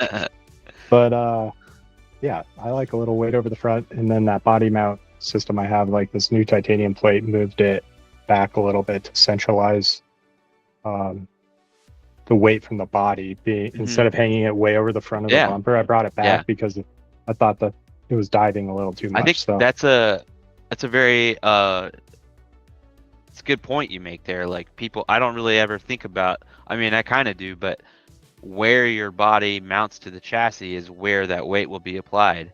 So yeah, something to think about for sure. You don't want to have it too far forward or too far backward. Yeah, ideally. I tried like the long standoffs off the back with magnets for one of the super bodies I ran, but I could feel the weight off the back of the chassis, like especially having magnets hanging over the back. And then if you hit the wall, your rear bumper is always the first thing to hit the wall. So now I just run body posts because they're lightweight and simple, and the body won't come off when I smash the wall, which I do quite a bit. So I only put up the good clips, like half those runs we're doing, I'm bouncing the bumper off the back I'm of the lucky wall. if I even made a good clip. And then some bodies too, like I've noticed, like you see everyone with the conversation of how much rear overhang over the rear wheel. So I played a lot with that and ran it to me a Yaris just to get that experience, and didn't like it because like the rear wheel would get into the wall before the bumper did, depending on the corner and stuff. And the same thing for the Corvette body that I run, no rear overhang over the rear. So like that rear bumper, if you hit it at the right angle, will hook over the wall we have at the track, and then you'll just get stuck, pile people up. So now I cut all the rear bumpers off, so I have a little more clearance. So what is your favorite body? It's a tough one. I'm a BMW fan, so the E36 is that one from 24K was my favorite like body. I definitely ruined the paint job the first time I did it, or wasn't happy with like the color and stuff, so that's why I painted over the top. But that's probably my iconic one. I wish I could find a F30 BMW or like an F80 M3, kind of like the more modern generation, so I could match my daily. But they only made like a handful of them, and you can find them on eBay, but they're like $300 for a body, which is a little much for a piece of Lexan, if you ask me. So is it just body, or is it body with accessories? Nothing. You don't even get masked.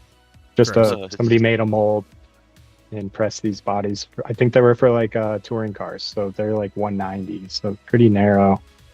Who knows? I have a buddy who has a Haas 6-axis mill, and we toyed with the idea of if we're able to find a file in milling a mold out of a piece of aluminum, if that could be an option in the future. I saw 24K sold some of their molds a couple of years ago. I thought about buying their E46 mold just so I could have that body. Every E series BMW I've owned and driven on the street, and so definitely BMW fan. But S chassis are always cool to me because they look like a proper drift car. I'll tell you what though, if you want views for social media and you have the like 5-axis, 6-axis machine, those are good videos to watch. Oh yeah. Ripper Machinist from Vanquish Products, he's been posting a bunch of stuff, and they just got a 5-axis and they're doing like scale welds on their axles. Oh, jeez. It's crazy. Yeah. Oh, the time on that. Have you dabbled with the A-Plastics E36 Ti at all? No, TIs were always gross in my mind. They had no butt. So I think I've seen a couple That's people kind of that why have I made like them, it. and I've seen people make them look rad. But yeah, not my flavor. That Corvette got more views than most of my other like nicer bodies, and that's just a Traxxas like $40 body. Right. But people love the Corvette, and it's not my favorite.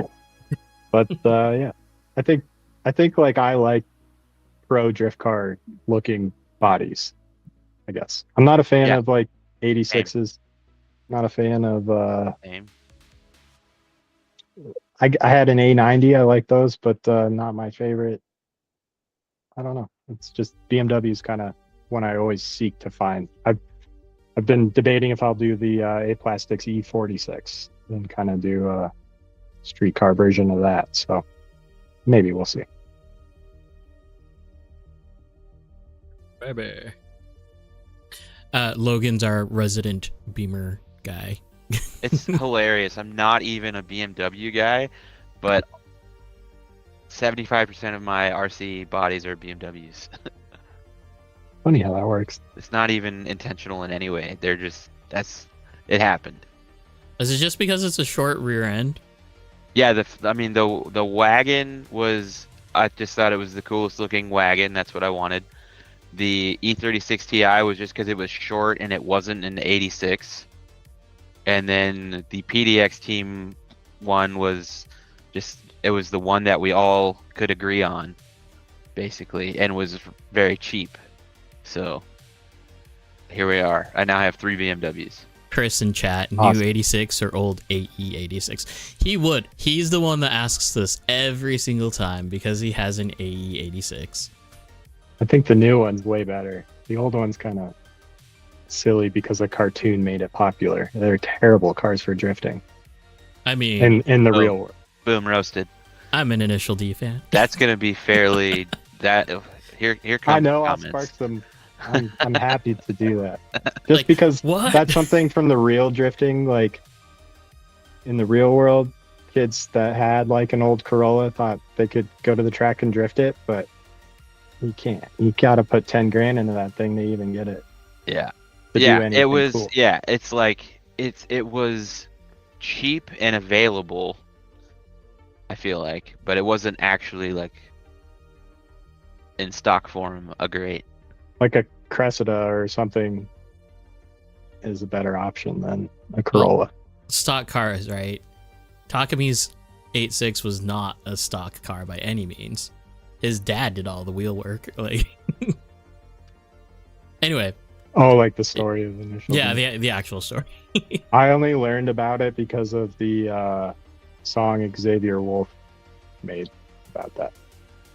They like have clips of Initial D in that song. Okay. But I don't know. I just never got into it. Chris is saying, there's plenty of competitive A86s, and I'm sure that is true, but I think the point wasn't, absolutely you can put money into something and make it competitive. It was just more in stock form, I think. Like, yeah. There's yeah, like better if you're trying to go get seat time, I guess is my opinion on that, and that's my Yeah. whole thing with like drifting. Yeah. You're not gonna get good in a 500 horsepower built pro car if you're trying to go learn. But in a stock form, A86 is absolutely garbage. So is a Miata, and I'll spice up a lot of people too. But I see so many people go to the track in a stock Miata and try to slide, and not going to happen. Not very well. My seat time includes a Fanatec CLS, or no, not a, yeah, CSL Elite belt drive sim rig. Yeah. Hey, that's probably way better money spent than a real track day, unless you're, well off, I guess.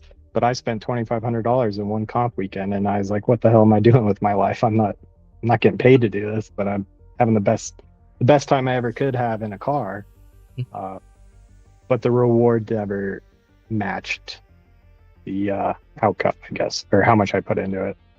Yeah. Compared to RC drifting, where it's like, this is sustainable and I can still get the same amount of joy as far as like being accurate, getting those laps that you'll remember forever.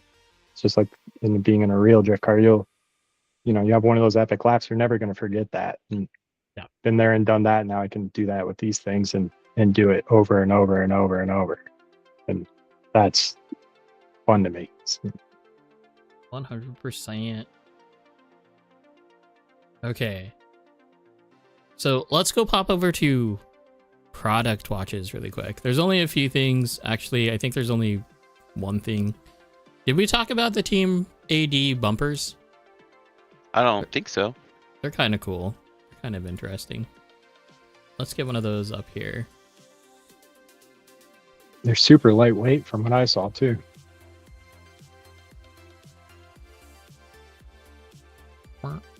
Boom. Sorry for the weird quality. I blame Super G.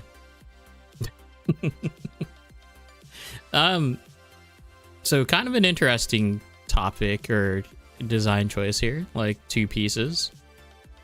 And you can just run the front aluminum piece, which at this point, if all of you're doing that, then it's just a vanity piece. It's not doing anything. But what are your thoughts, Cam, on a design perspective? Because I know what lances are.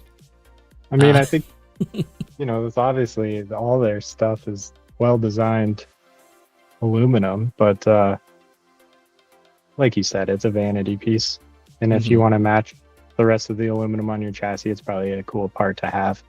But I of course, got to be biased for my own product, and that handle loop front, a functional piece. If the space is there and you're mounting something, why not be able to pick your car up too? So it's cool. I'm not going to buy it. It's not cheap either. I think it's like $40. $40. It seems to be on par with anything anodized aluminum. I think the red one. I think visually it looks really good. Yeah, I like the way that it looks. Yeah. As far as designs go, I think Cam here is a man of function. He likes something that is functional and improves your usage of the drift car. Absolutely. Like this, but that's the cool thing about the hobby is you can make it whatever you want, and those people like seek parts for months to find that in purple to match the rest of their purple stuff, and that's cool too because the customizing, making your chassis your own. You could buy a used chassis, but you got to change something on it to make it your own, and that could be it. Put a bumper on there with your color. So what are we looking at here? Is this actually happening in real life? It is actually happening in real life because it actually happened. It's here. So, okay, this is the actual addiction version of the GR Corolla. So we saw the 24K GR Corolla a few, last month. Made a big scene. Those are not even actually on sale yet. They were on pre-sale. Yeah. Which, at the end of the day, if you wanted GR Corolla and wide body kit, you're spending like $150 at least. Yep. I think on the body. Something like that. And that's not including any of the accessory stuff for 24 karat bodies or 24K bodies, because you have to buy the headlights, taillights, side mirrors, all of that stuff. I think even the 3D printed antenna, the shark antenna that is on the Corolla. These pictures came from the Takahiro blog, which is basically the Rev D blog for the most part, I believe. He said there is a few minor things that didn't turn out right, but all in all, this is what it is.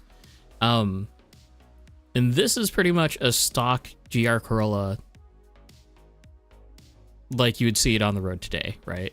I don't think there are wide, like anything wider as far as fender flares here. At least not in these Plex, what I call them, Lexan. Not in the Lexan, at least. Here's the rear. The production picture is a little bit interesting because now we see like a lot bigger fender flares. We see really big fender flares in the rear, and also I think for the stock body it's 197 front and 193 rear. So I think there is going to be like an accessory body kit for this one as well. Yeah. And then here's with the Toyo livery.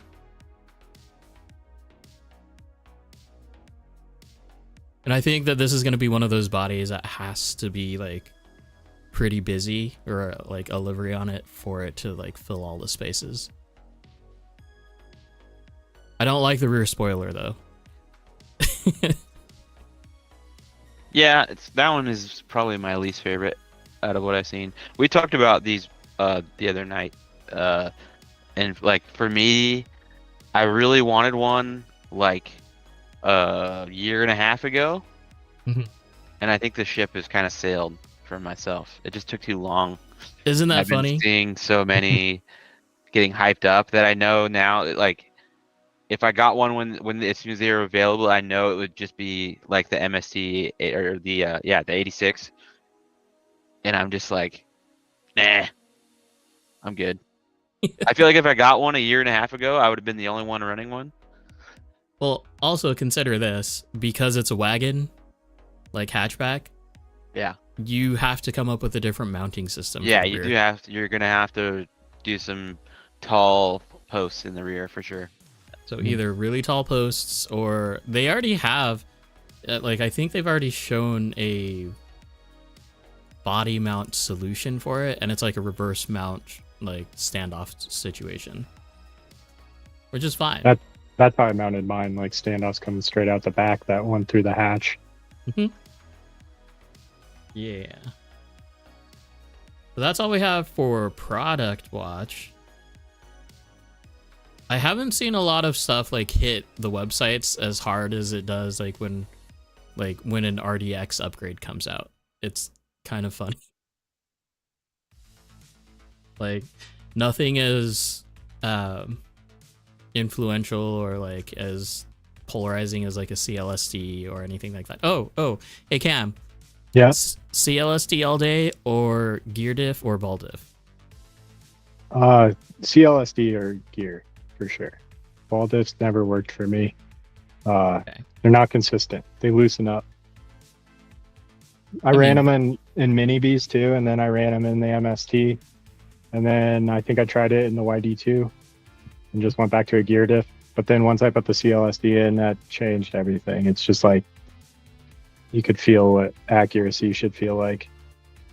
Because like essentially, I mean, we slide on polished concrete, so it's very slippery. So like any idea of you having like a weight shift or anything doesn't really play into effect like on our track versus I guess driving on P-tile where you'd have a lot more grip, like a lot more lateral grip. So having a very open diff on polished concrete is counterintuitive to what you think, but it drives better in my mind.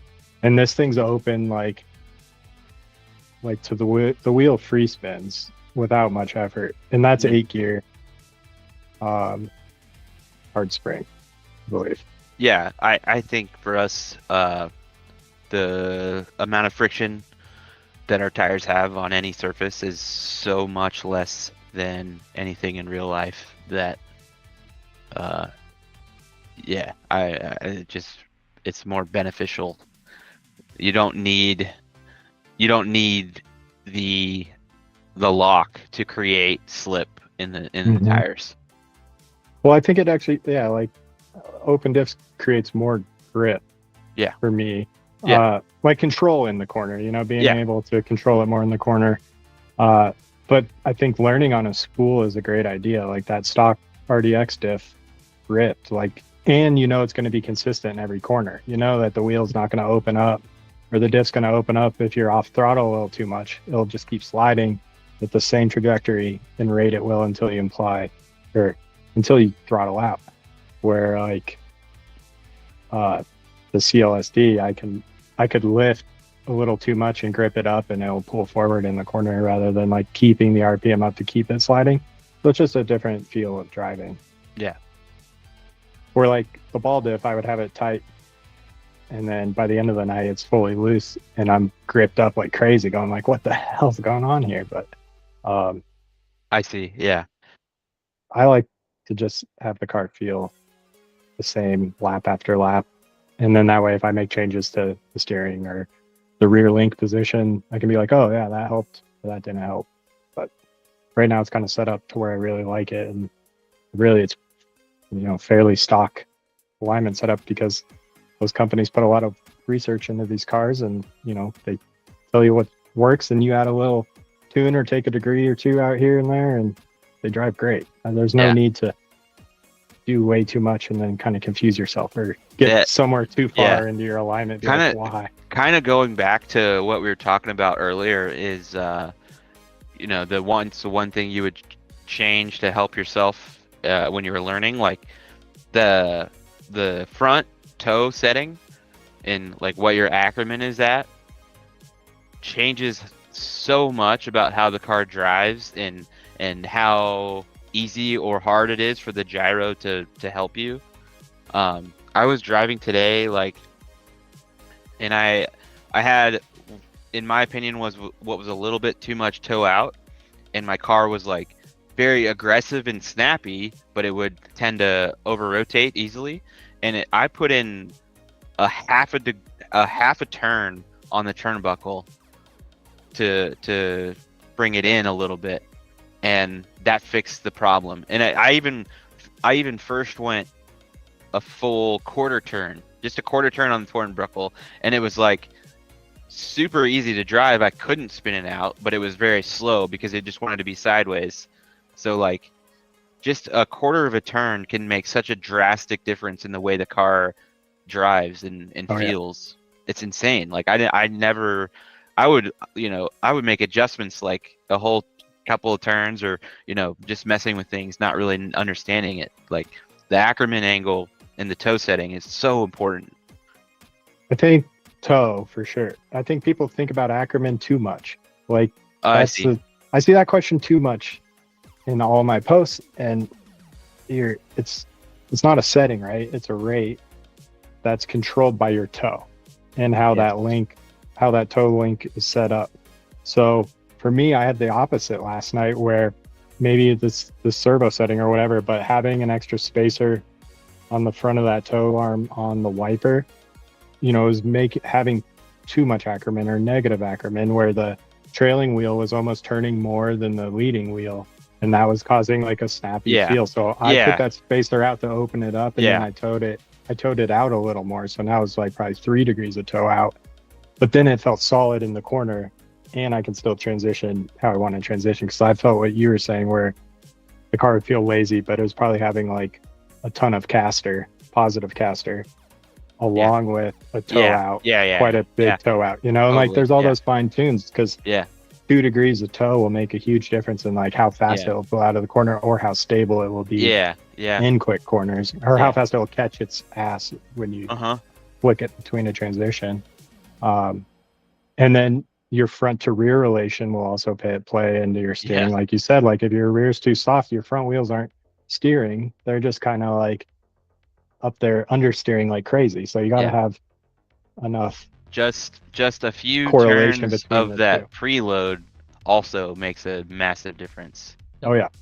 And I do that constantly at the track. Like if I feel like the front's diving too much, I'll put a quarter turn into the front after a lap, go do another couple laps, put another quarter turn in or take it out. And I'm always fiddling with shocks. I feel like with air temperature change, they change maybe like stocker, and I'll notice it if I put the camera on top and the car's bottomed out, and I'm like, oh, did the oil warm up in there or something? I would wonder too, like it would be really hard to quantify this in any way, but like it's got to also behave differently because of the altitude that you're at, right? Probably not at this speed. Maybe if you're doing like speed run cars, they have a little less. They say a golf ball flies a lot better at altitude compared to sea level, but that's probably like something moving a lot faster through the air. These cars, being electric, if they were nitro for sure, but being electric, there's not really a performance change in altitude. Yeah, I mean, I guess the shocks are sealed, so it doesn't really matter. Yeah, that's true. I mean, maybe if you were going up to 10,000 feet and they were fully pressurized, they would be more pressurized when you got up there. Why is your car jumping? I've had bags of chips and sodas explode going up to elevation, so yeah, but not down here with these things. Okay, we're gonna switch it up because Lance actually posted a video. So let's take a look at that video. This was pre-J-Tile. This was competition. So this who runs orange? Is that you, Logan, or is that DJ? That's DJ. So he's DJ the orange Power Ranger. versus Alejandro in the new Addiction Rev D S15 body. So no audio. Oh, this is a cut. Aw. There you go.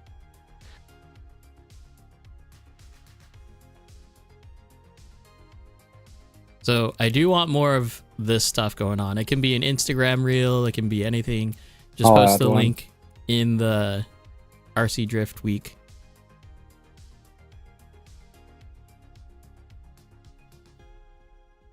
Yeah, I stopped posting the side-by-side videos. Like, last competition, I was planning on, like, just going with all of them. And then I decided against it because it got too repetitive. I'm not sure if So I only did top 4 this last time.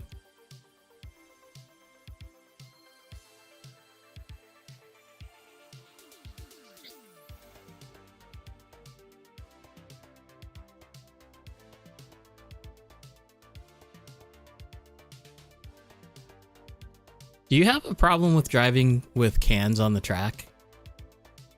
Like hanging clipping points? No, we used to have them. Now there's like little actually I don't think with the latest track update they've put them back, but there used to be like those little things with like 3 posts and you would knock them out of the way depending on how close to the wall you got. Yeah. And then we had a can on the crane too. I have a mental block for some reason. Like, you know how it's like you have a follow through with like a basketball shot or anything like that. It's like I stop at the can for some reason. Oh, funny.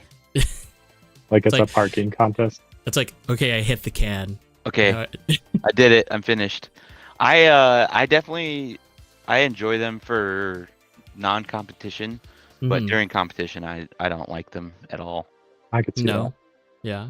No, because they can like pinch against the wall and do weird shit. They can affect the other car. Yeah, not really. I remember having bells, and the bells were magnetic, so anyone's body would like latch onto them and drag it along. Or if they were bells, anyone with a big wing would come by and it would wrap around the wing. I've seen that, and I've seen fences grab wings too. And now we have a brick wall that catches wings. Yeah, we have the fake gardener like 3D modeled wall stuff that's there, and that catches people off guard too.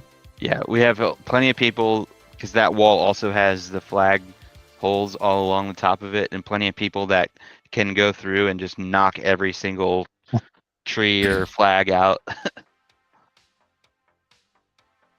And you guys, I'm not like that. I've only have one car with a wing, but I've mounted it farther forward so that I wouldn't be hanging it out, over stuff. I didn't like that.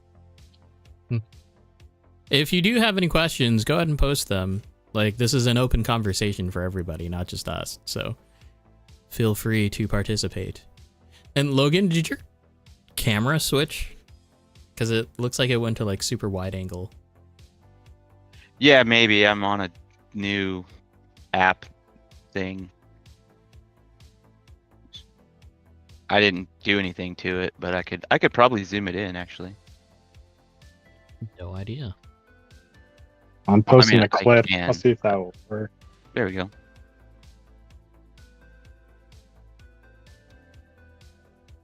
Oh, the file size is too big. So I just want to give a shout out. They're about to start top 32 over here, and my teammate Alex Kingsbury was in the bottom bracket, unfortunately, after some struggles in qualifying, and he got all the way to the final battle of the bottom bracket, but looks like he didn't get through. So shout out to Alex. He had a several good battles tonight. Nice. He was like he's podiumed at these rounds before, so he'll be disappointed, but still good driving in the battles. Got to give it to all those guys competing. It's been there with those sweaty palms. It's not easy. So, but just for reference, they're just starting top 32. They're going to be starting top 32 well after 10 o'clock, which is insane to me. I would not sign up for that. A lot of people. It's gotten a lot more popular. That's a good thing. Yeah. So they probably had like something in the realm of 50-something drivers, which is that's awesome. That blows my mind. I wish we could do that, but do you wish you? Yeah, hell yeah, of course. I would love to have more battling. Like we had 19 drivers at the last round. That's good. Like at that point, I would still make that like a multiple day like situation. Like quals on Saturday. I mean, they started at like 6 o'clock or something. Yeah, that's true. So they just started at 10. They could be done by now. We start at like 12:30, 1, 12:30. Start at 12. They could be done. You guys run one more times? Yeah, absolutely. I think, and honestly, I think some people are going to think that this is pointed at a specific point in time from the other weekend, but it's been my opinion all season. I think one more times, especially considering we only have in less than 32 drivers, should be utilized more often. I'm on the opposite side of that fence, but I just think judging is so hard, and we don't have a great replay system, and true. Unless there's something definitive that makes it easy for the judges, it's like more driving, more better. I'm not in a rush. I think they can work, like especially like you're saying, to adapt to the amount of people you have, and it's always more fun to get more laps. Exactly. More everybody gets more practice. Everybody gets more better. I think our problem that I saw with it, just on our firsthand perspective, was that they got too excessive on both Weed and Chase making mistakes where it should have been a call, not let's do another battle, because people, and granted, these are just fun comps. It's not like we were competing for anything. Yeah. But one of the things that annoy me would just be like two mistakes. It should be an obvious call in my mind, having watched competition drifting for so long. But then especially when the judge tells you that this is the line they want to see, but the car that's way off line still gets the win, is one of those things that just from my perspective, I'm like, come on, that's I'll clarify my point. I mean specifically when it's a battle in which nobody made a zeroing mistake. They're two good runs. Very close drifting battle. We should be more generous with the one more times. I'll agree with that.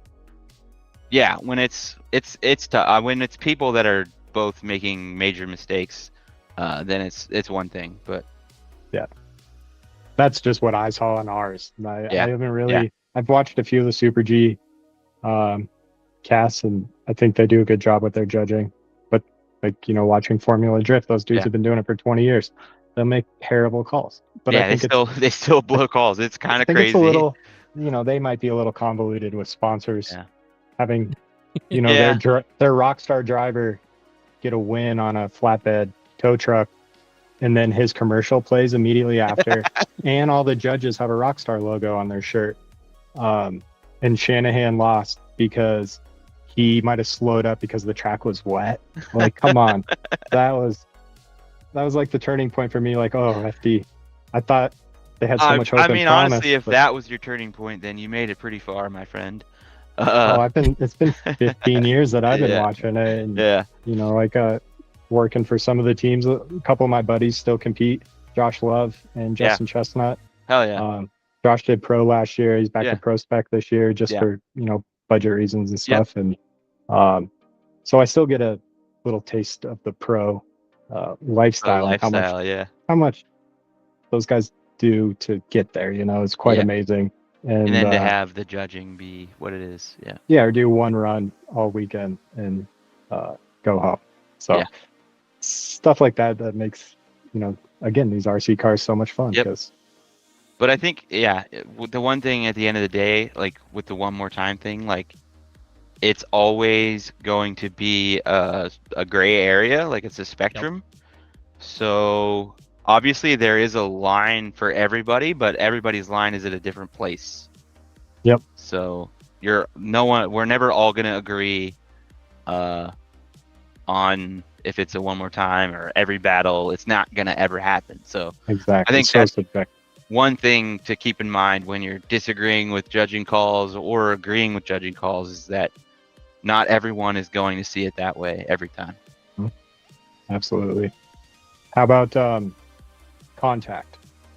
Do you guys run? Is it a 0 on contact or is it pretty lenient? So like I said, like our track is we like to have fun, but many of us have goals of going down to Super G and doing well. So we're trying to operate off of their rules. So visible disruption. Yeah. And it's like, you know, and even then visible disruption, I think their definition in their rule book is more lenient than the way they actually judge, in my opinion.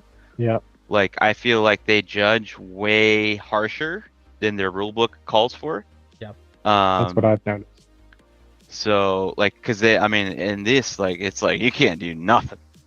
I mean, even at Super G, like watching the championships, it was like time after time after time. It was barely a bump, and that's what it was called out for. So I think in my world, I would probably be happier driving in like an Alex Jordan series. But you know, it is what it is. This is what I am given. So this is what I will do. I don't believe in like pristine runs, like perfect. I get it. Like no contact whatsoever, no touching, nothing. It's not really what I enjoy. I remember I had like just touched a wall with the rear bumper on one of my runs, and it's, you know, like that's what zeroed me out. And I was like, really? Like, it didn't disrupt, didn't do anything, but like, I don't, exactly like you're saying, judging and being so subjective and everyone having an opinion on a call and stuff. And that's the thing. Like with any contact, it goes back to the same thing. You're gonna have, if you have 100 people and they view the same piece of contact that's borderline, 50 of them are gonna say it's one way, 50 of them are gonna say it's the other way, and that's just how it'll always be. And you get what you get. So that's I think for anyone that gets caught up in competition and stressing out too much about it, not taking losses well, like just it's never gonna always go the way you think it should. Well, and even for our one more times, right? It's when we're in one more time mode, it's first to crash, right? Yes, like, we do advance to we do switch to that because we don't want to do more than one. You don't want to be stacking 3 one more times on one battle. If there's mistakes, like I said, if they're clean battles, then we can, you know, move on past that. But if we're gonna keep just crashing, then we have to just make it easier for the judges to pick a winner.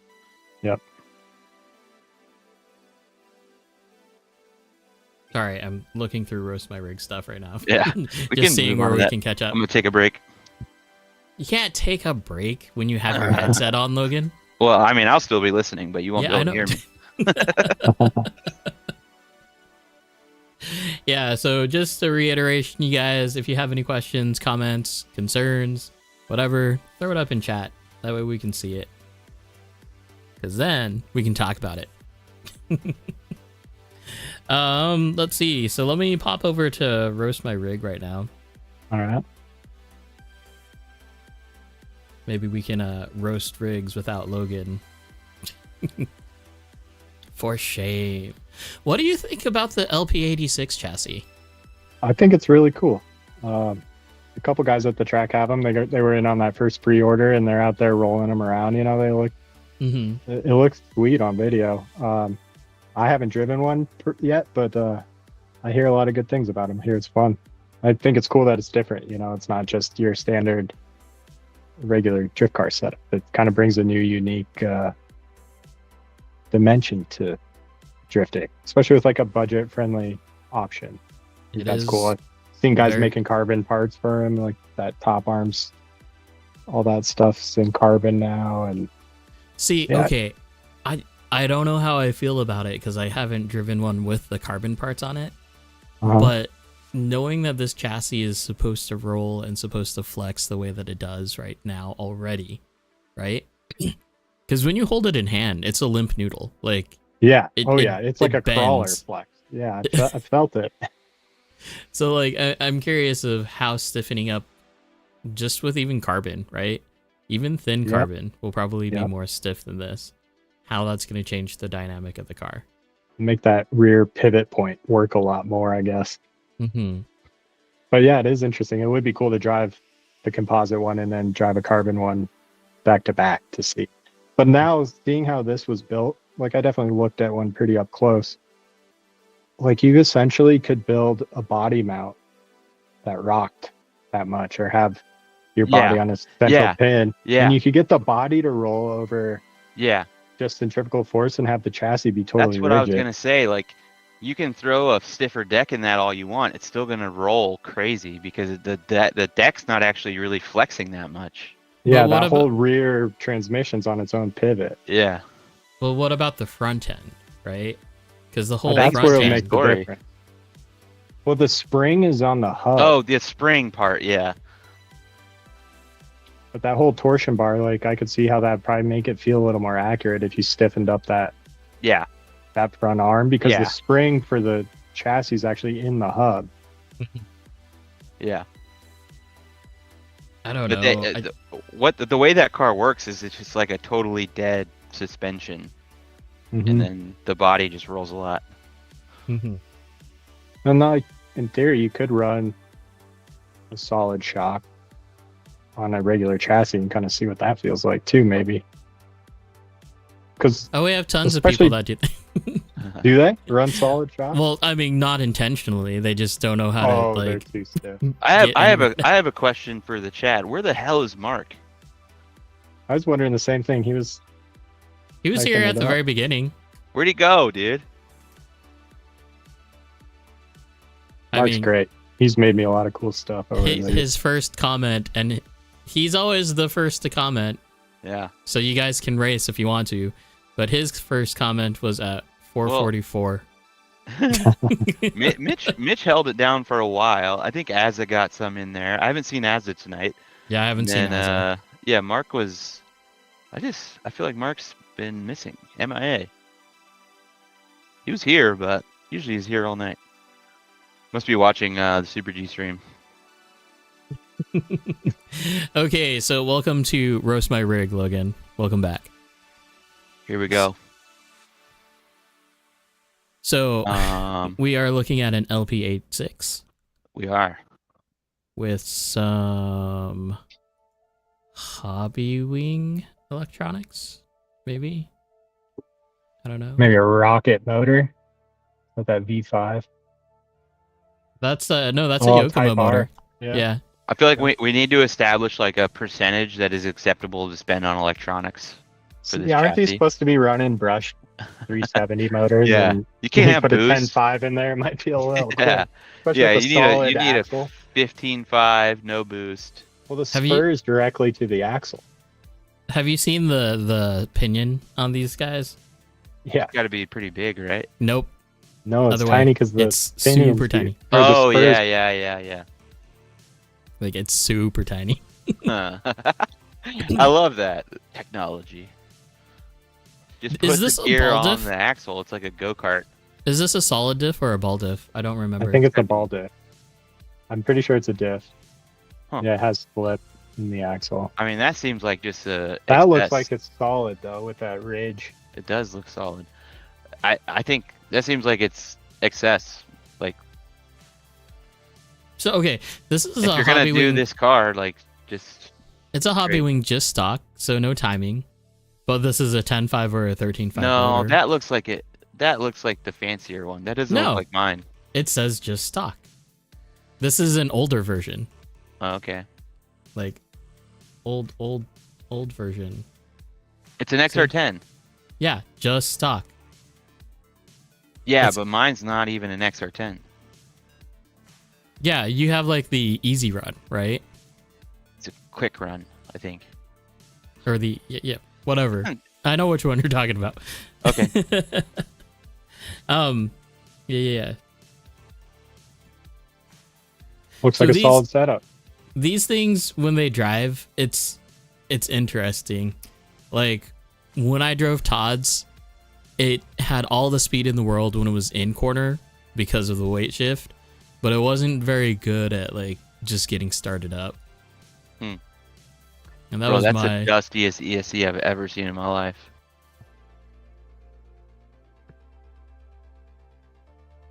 what Mitch? Why is the spur there? Solid axle. This is how pan cars are, bro. Like Mm-hmm. this is racing 101 basically. How can I make an axle spin easy with no mechanical linkage? Besides a spur and a pinion. I wonder what body he puts on this. Because I think my question last week was, like, is it an 8.6 body on the 8.6? I thought that was a law you had to have. I don't understand it. I saw that post too. I thought it was pretty funny.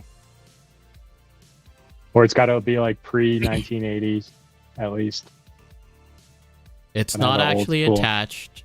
Sorry, Brian Fellers, it's not actually attached. I believe the axles slide into the diff. I mean, okay.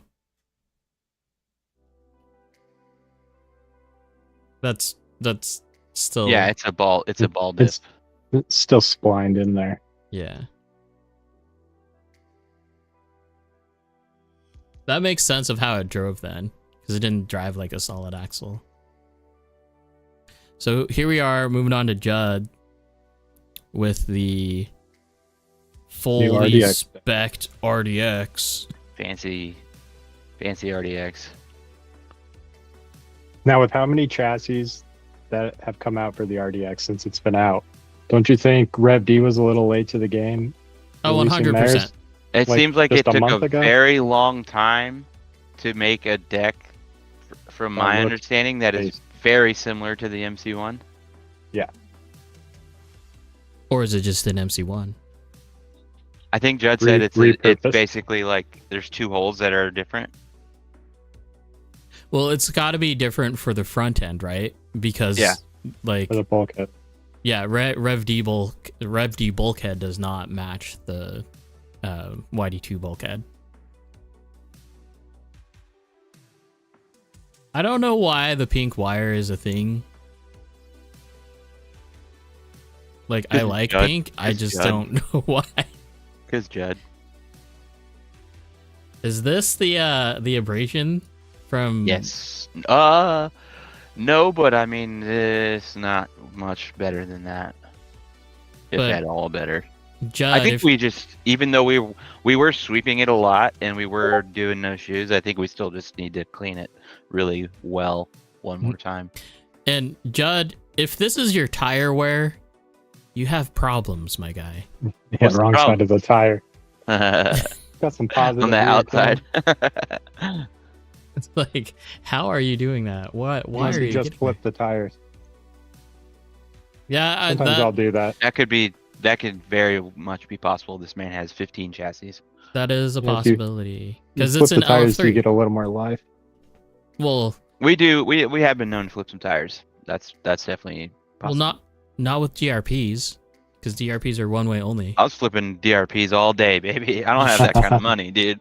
You shouldn't, because they have the sharp edge and then they have the shoulder. Yeah, no, because the way we were doing our camber, I was flipping them. Have you seen my video repolishing tires? I'm interested though. I just take an axle shaft, bolt the wheel onto it, and put in my drill. Yeah. And then I'll start with a coarse, about the same coarse sandpaper as the scratches in the tire. And I'll smooth them all out on the drill, and then I'll take that down to like 1500, and it makes them a brand new tire. It's the same compound all the way through. Beautiful, yeah. So I like that, and you can do a custom edge on that thing. Yeah, just take the scuffs out and then reuse them.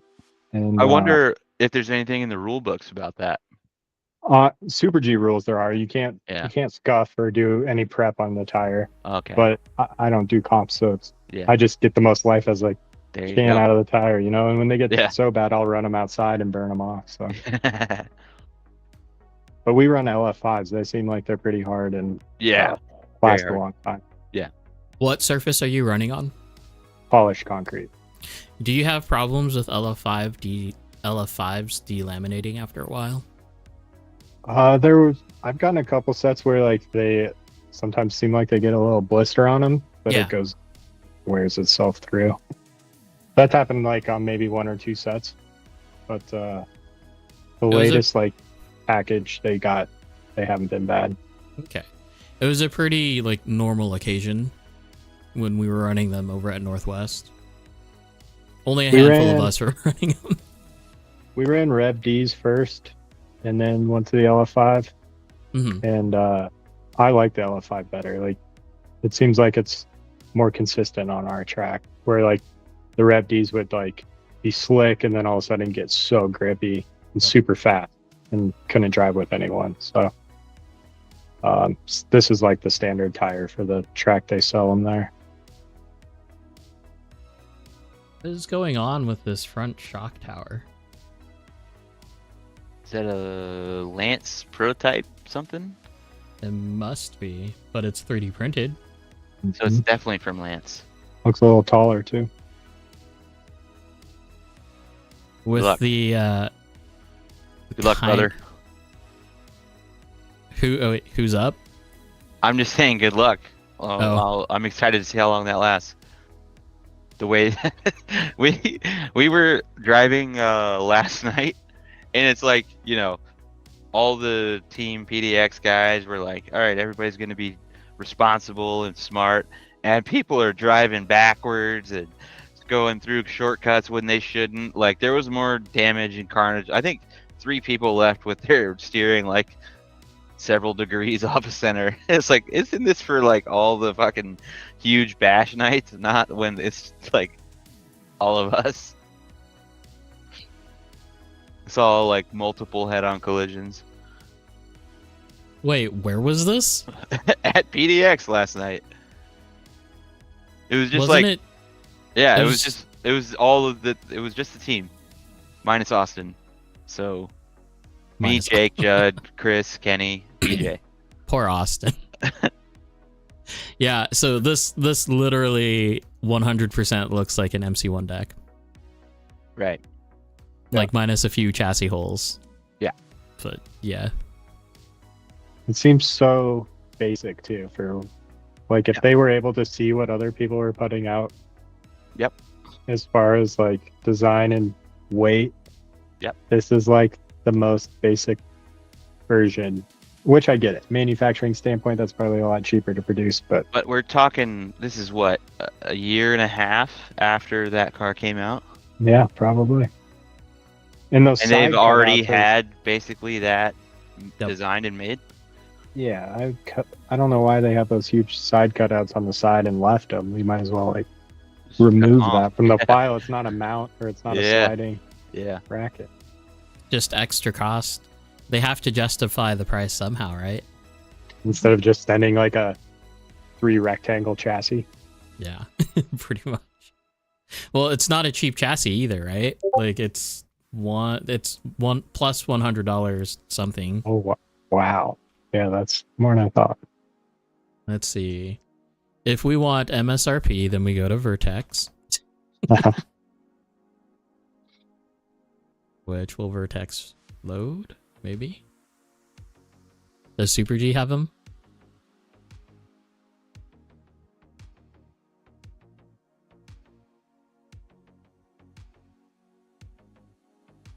Probably looking for this in the wrong way. Whatever. I know it's an expensive chassis. Just for what it is. Yeah. Okay, coming from Josh Geeg in chat. Ooh. Or in Discord. So, what are we looking here? I believe we're looking at a Team 80 front end on a RD 2.0. Yep. Looks like it. Yeah. Got the bumper too. Yup. That looks like to me the aesthetic is like an alien. Like if there was an RC drift movie and they found an alien planet that had RC drift cars. The Autobots RC drifting. Yeah, there's just so many. Yeah, it's like a transformer. It's confusing to look at. I mean, the Velcro. I'm not a fan of Velcro. No. Because you have to place it right every single time. Especially on the front wheels. You want that one to be square every time. Yep. And not to mention that, like, we have Cam who literally just made a video on how to mount your body. Just the way I do it. I know everyone does it different. I mean, I use servo mounts on the front end too, like all day long. Yeah. Unless I can't. The DDSS with the IFS setup, you have to use. I could see how IFS would get in the way there. Yeah. Yep. But this is clean. Yeah, I love clean. that about the rookie drift is it's so simple. It's so I like all the wiring's always clean. Although the rear servo, I guess it'd counteract the weight of a solid aluminum front end, but I never got why people ran their servo so far back. Yeah, so like it's funny, right? Because I feel like was the MD1 a rear servo? No. They mounted to the front bulkhead. I feel like they, in my opinion, they did it in the MD2 because the front bulkhead is so heavy. And then now all of a sudden it's like all their cars are rear servo. Right. Well, I think that's just the trend, right? Like RDX did it, and because RDX was successful, Yokomo had to reply with it.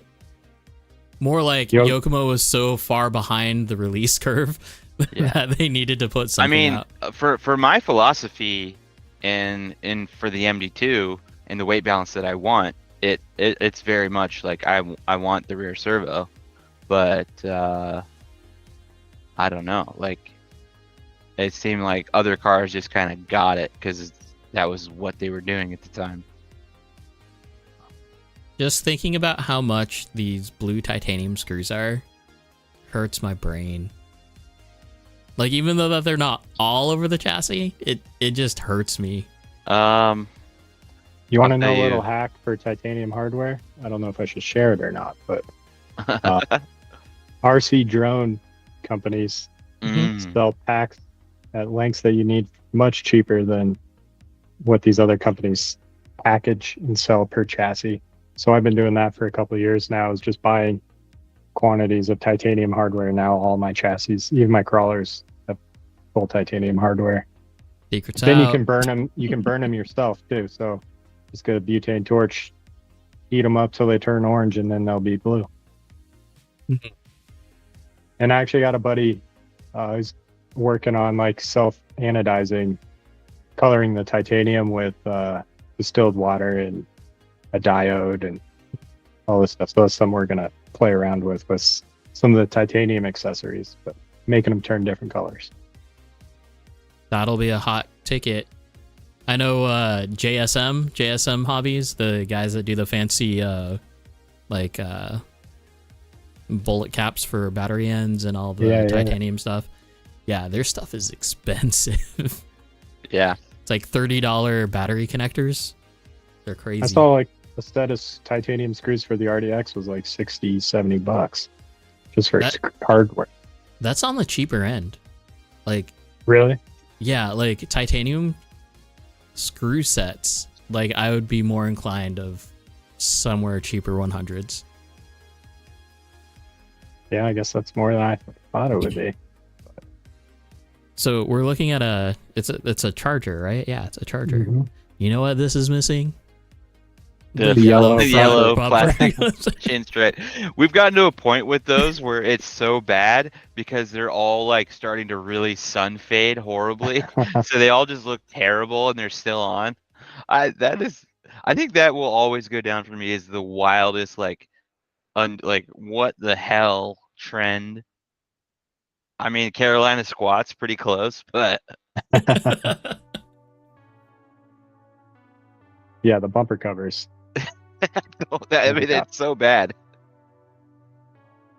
I mean, it wasn't like, and what's hilarious is Jake does that on all of his cars with yellow masking tape. I mean, okay, but that's a thing. Like the whole contrasting lower, whatever you want to call it, the splitter. You're right. I mean, all of our team bodies have that, so. But I mean, the two little obvious, like everybody knows that's just packing materials. It's so weird. I can't understand it. Everybody knows except for the people that run it. I mean, they know. Are you sure? They have to. Yeah, they have to. Got to see the memes. Okay, we are looking at RC Mitch coming in with John's OG body. So this was literally probably the first mini body in the Pacific Northwest that we were like actually drifting on or drifting with. So little small tidbit of history there. Actually, no, I take it back. This was the second because he did his first body with a Tamiya ND body. What do we got? We got a high CG SX3 with a mile high Kirby and a pink little car here.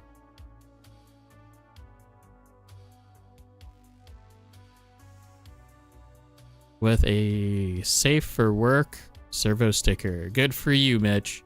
Good for you. That's a surprise.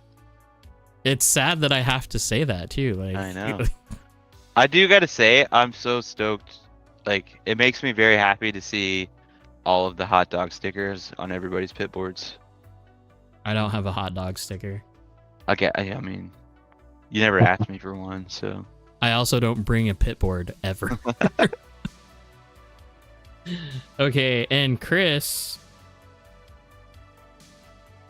This is Chris in Discord. He's actually going to be on the stream sometime next month.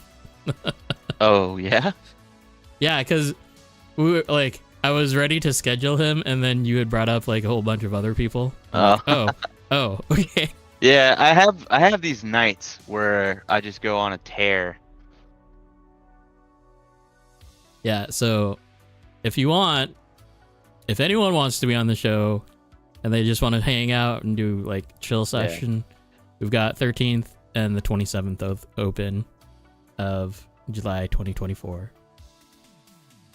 So yeah, if you want to, just hit me up, hit Logan up, hit DJ up, hit the Spleen Machine up, or at least don't hit him, message him.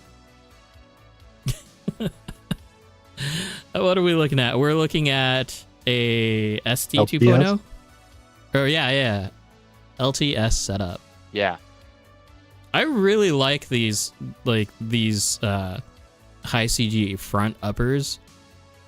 Although I've said it multiple times before. Like when they first released on the Super G website, they were like $60 to $80, and now they're like $100. It's dumb. Yeah. Have you guys gotten to drive this chassis? Like SD 1.0 LTS? I have. I haven't really driven one. It's good. It moves around a lot, that's for sure. But yeah, they're cool. I'm baffled by the choice of an aluminum chassis for both of those cars. Well, I mean, in this situation, like, it bolsters the high CG, right? And you're super rigid with a low weight on the deck too. Okay, so since we are on Roast My Rig, this. Uh-oh. Although, okay, Buggy this shit. probably isn't the like Spectre or like the race motor. And they do actually make a drift spec motor too. Much more does? Yeah. I didn't know that. I don't think know that. I don't think most people do. I should probably know that, but I did not know that. Which would be interesting, right? Because the dude that's much more is out of Portland or out of Washington. Randy, Randy is one of the like team marketing managers for Much More. Yeah. Okay, Chris is. He also works for One Up. This is the drift spec. So can you confirm for me, Chris, if this is like as coggy as I think it is, or is it like normal, like closer to Acuvance or like farther away, like Hobby Wing? So Hobby Wing D10.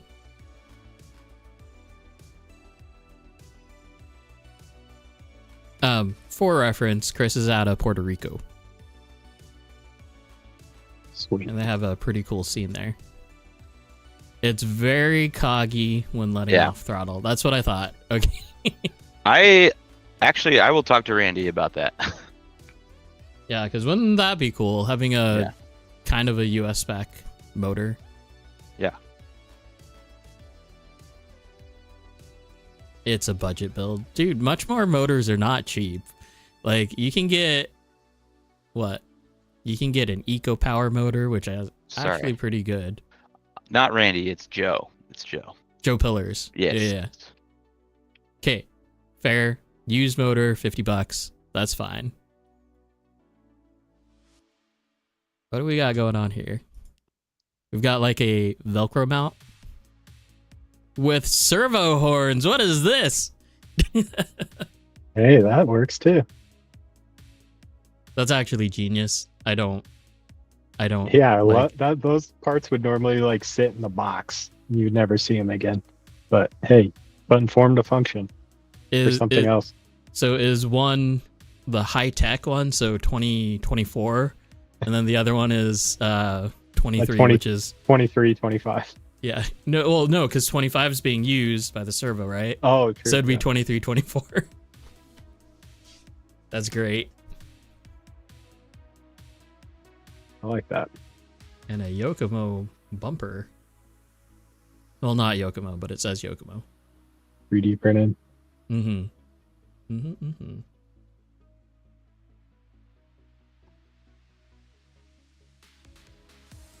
Standard SD 1.0 stuff. I wish Yokomo would come with or like have a outer spur gear adapter, because I think it spreads weight or pressure more equally. Huh. Yeah, rather than just a button head going into the plastic. Yeah, because oh, okay. Back in the old days, I know that I had problems with the spur gear warping just because of tension problems. Chris, what are we doing? What are we doing here?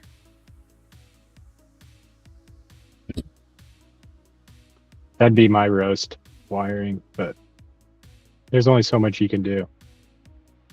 I like folding my servo wires and taping them rather than twisting them. I think it just looks cleaner. I like Be a man and cut them. Yeah, or that. I got a crimper for that very reason.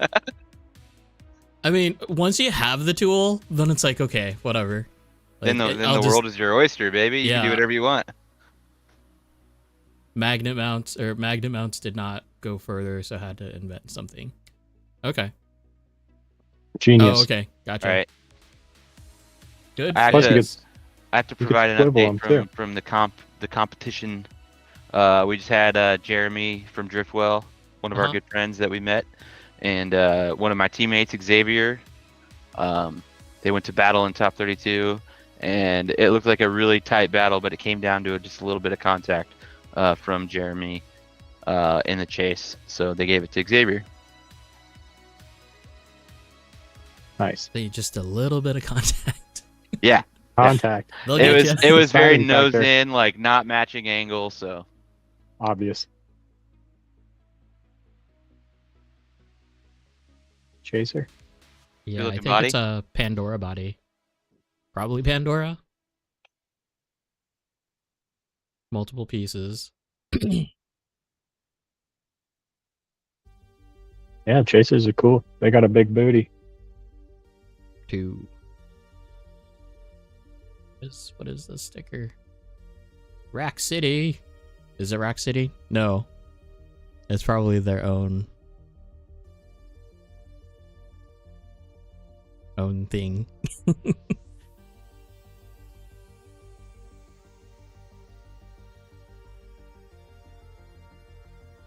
Very cool. And that does it. Oh, it is Rack City. Cool. Okay. That does it for Roast My Rig. Dang.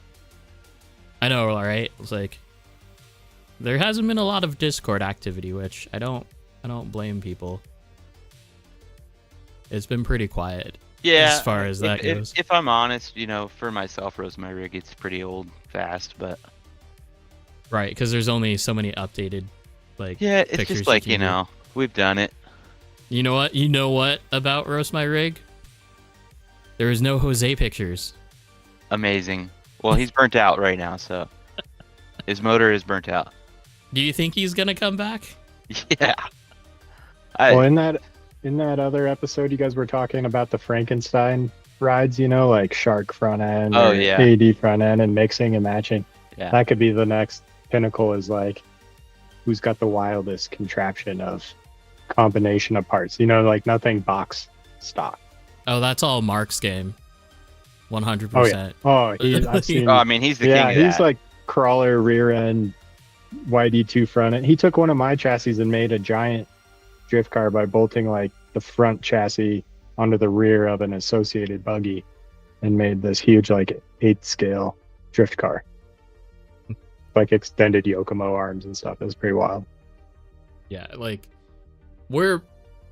I bet you we will see more crawler rear end style stuff, more and more and more. I did a Vanquish BS410 rear wheel drive drift truck. Did a video on it. It was terrible, but it drifted. I flipped the solid axle, took all the internals out on the front, ran Yokomo bearings in the hubs, and then just ran the Yokomo hubs. So it was a 3 spinning front end.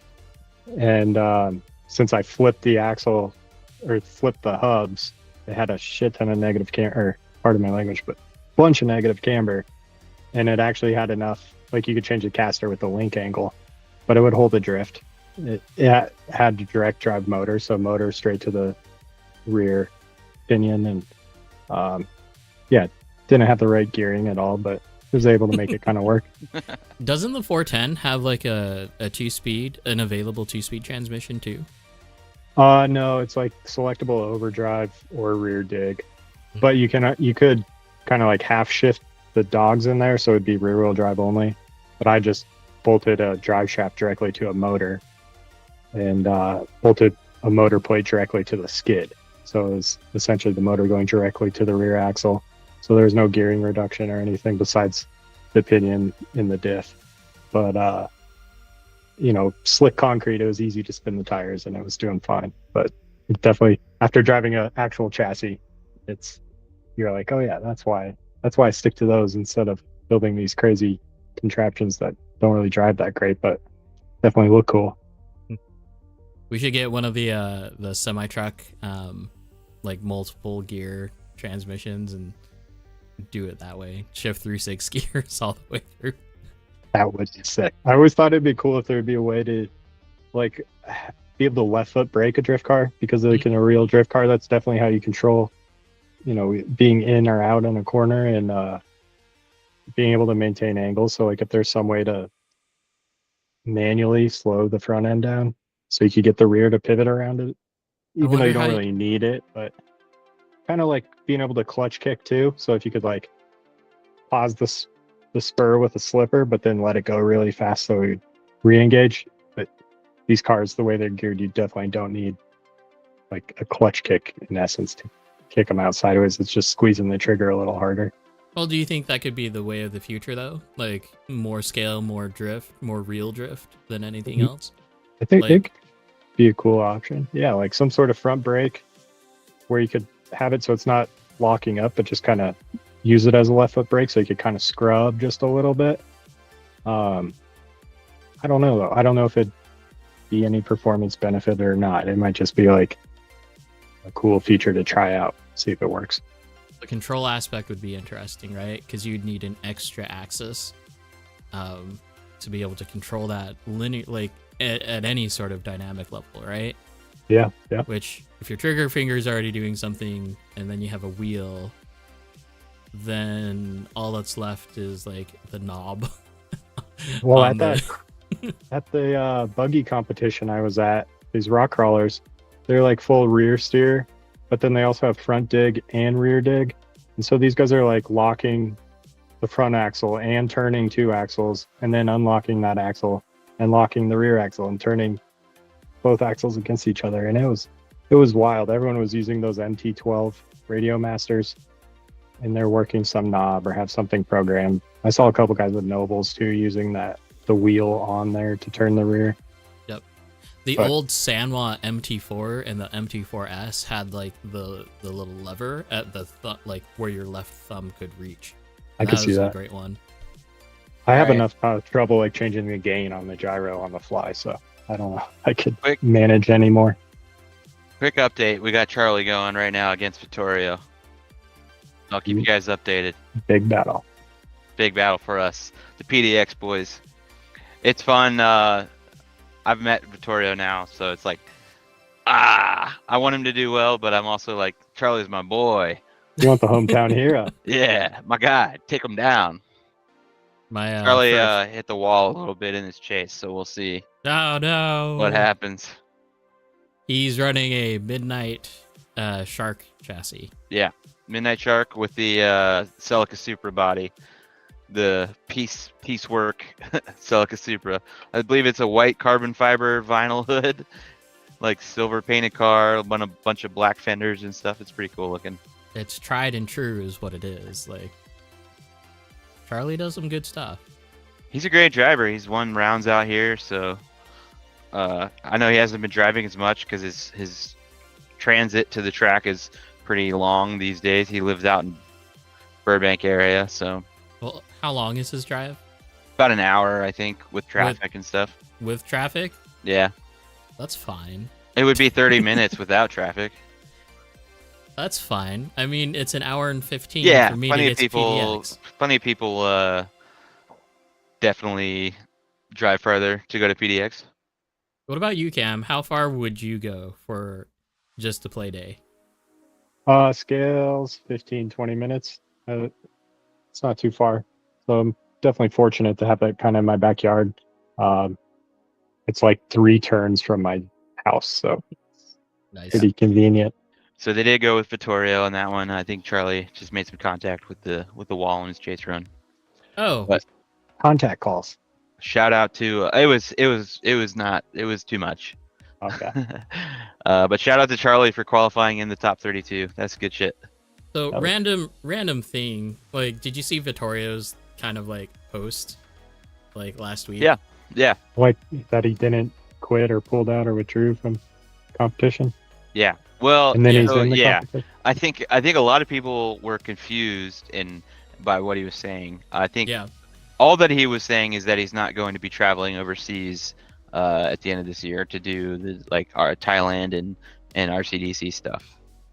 And I think I kind of, I've been following Vittorio fairly closely. You know, we had him on the show. I've driven with him one time now, and I think I could kind of see it where he was just kind of feeling like it's a lot.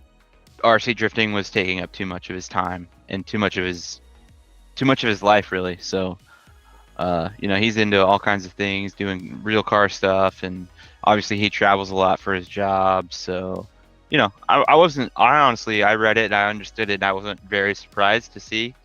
But yeah, I think it just, you know, turning down the little RC drift knob a little bit, and I think that's totally reasonable and fine. It's great.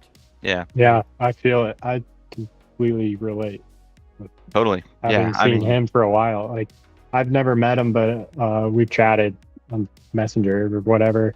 Mm-hmm. And yeah, we're kind of definitely, I feel like he's very similar to my mindset too, especially having worked in the automotive industry. Like, I think he works for Ibach and then does all those events, like saw him at King of Hammers and stuff like that. Yep. I can see how that takes over a lot of your life, and then these things too. Yep. Last year I had to take a break. I got married, so I wanted to help plan a wedding and be a part of that. And yeah, I took 3 or 4 months off, but you know, it will always be here. You can always... I thought the groom's like job was just to show up. That's kind of like the general consensus, but we're a great team. I love my wife more than anything, and we were able to make it our own day. So there you go. We definitely are a good little team and had fun with it. Our seating chart were Hot Wheels cars that we collected over the year and spray painted them and then put everyone's name on them. So those were on the table, and that was my way of kind of like incorporating RC or like cars into the wedding. I was going to have I suggested, you know, a drift car bringing the rings down the aisle, but that got nicked. But stuff like that, like it's fun. It's a little much. Yeah. Okay. One thing that I want to end on here. This past yesterday, was it yesterday? Crap. Yeah. We went over to sister's area, mountain area, and on our way to Walmart, in the Walmart parking lot. Let me show you what I saw. Where are we going here? I don't know. Like, I saw a lot of weird stuff. The Gambler was happening this weekend, right? Right. That would make sense. So that's Gambler stuff. That's a Gambler car. That's Gambler car. Look at that wheelbase stretch. Dang. Like, there are not a lot of cars that make me stop and take a picture, but this is definitely one of them. Yeah, that's just Gambler shit. That happens in Oregon every summer. I was driving from Portland to like Mount Hood area and went past a little Gambler convoy. Yeah, and that's like, I saw 2 smart cars that were like outfitted for like off-road stuff. Like, out of all things, smart cars. Yep, there was one of those at the we did that show with the Gambler guys in downtown Portland a few months ago, and yeah, we saw one of the smart cars. Yeah, they all build crazy shit. Yeah, I'm like, I was just driving like, what the crap are these things? But That's they're awesome. cool. They're cool. All right, you guys. So, ending on that. Hey, Cam, where can we find you on the social face of the interwebs? Shredcraft RC on Instagram and YouTube. And then there's a Facebook page, but I'm not so current on Facebook, mainly. Yeah, definitely. Instagram. If you're newer in the sport, catch up on some Shredcraft videos. A lot of good knowledge in there. Just exploring stuff, showing ways to do some scale things, and showing. I like the side of drifting where you can just like think of an idea and figure out how to make it happen. Yeah. You know what I mean? Like you can do it. Whatever you want to do, you can probably figure out how to do it. People will help you do it. Yep. Yeah. This is the way. Never learn till you try. Yeah. You can get made fun of a lot, but that's the fun part of it, to be honest. Yep. Everyone's got an opinion. Just do what makes you happy, what makes you smile. Playing with cars on the track, most fun you could have, in my mind. Absolutely. Exactly. All right, and then you can always catch me at Yadma on YouTube, Facebook, and Instagram. I think they're all the same.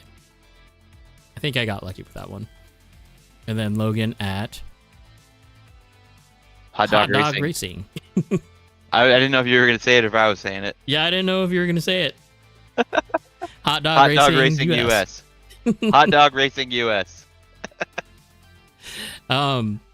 Also check out Team PDX. What is it? Team PDX Drift. At Team PDX RC Drift, I think. Brian Fellers is asking if your website works too. I believe it does. I was just on it. The website works. I just don't have the store up because I don't have stock of products that I wanted to sell. So I have bits and pieces. Best way to get a hold of me is usually a message on Instagram. If you're looking for a part or something, I'm debating running another pre-order on the chassis for this next round. So just stay tuned on Instagram. That's where I'll make my announcement there. And then YouTube will be kind of the videos and stuff. So perfect. All right, you guys. Thanks for tuning in tonight. It's been fun. It's always fun meeting new people, getting to know their ideas and their process and all that fun stuff. If you do have any questions, always post them. Send me a message. Send Logan a message. If you want to be on the show, send either of us a message. Please do. We haven't had a bad person on the stream yet. So thanks for having me again. Yeah, fun. I've never done one of these before, but had a good time. Yeah, I think for a lot of people, and it seems like there's like a mysterious barrier of like you need to know something. Yeah, like you need to be qualified. No, not really. But I feel Not like really. exactly. We could be sitting in the pits all together having the same conversation. It would be just as exactly. That's comfortable, I guess. To me, I've only been here for a short time, but to me, this whole show is just like a new person to hang out in the pits and just talk about the sport with. And yeah, I mean, I personally, I go after names that people know, but you don't have to be a known person to come on the show. Obviously, Adam invited me on here, so. Well, I appreciate it, guys. Do hang out a little bit after Cam because we do kind of a roundup. Do a little debrief. Yep. But thank you guys. If you made it this far, do the like, subscribe, share, all that fun stuff. Apparently, this stream makes great background listening things, which I totally believe. Yeah, if you're tinkering, I sit here and tinker at my desk all the time, and just having something on helps. I like it. Like listening. Until next week, we will see you again. Who do we have for next week? Oh, is it Brett? It is. Yeah, it is Brett Trevino. Oh, the current world champion, or reigning national champion. Reigning Drift King, ultimate, super best, ultimate guy. Which will be super interesting. And owner of Sidelines. Oh, that I didn't know. But it'll be I might totally be wrong. cool. I don't know. Maybe I just made that up. It'll be cool to ask him about the whole Yokomo sponsorship. Yeah. So, anyways, not dragging things out. Have a good night. Later, guys. See ya. Bye.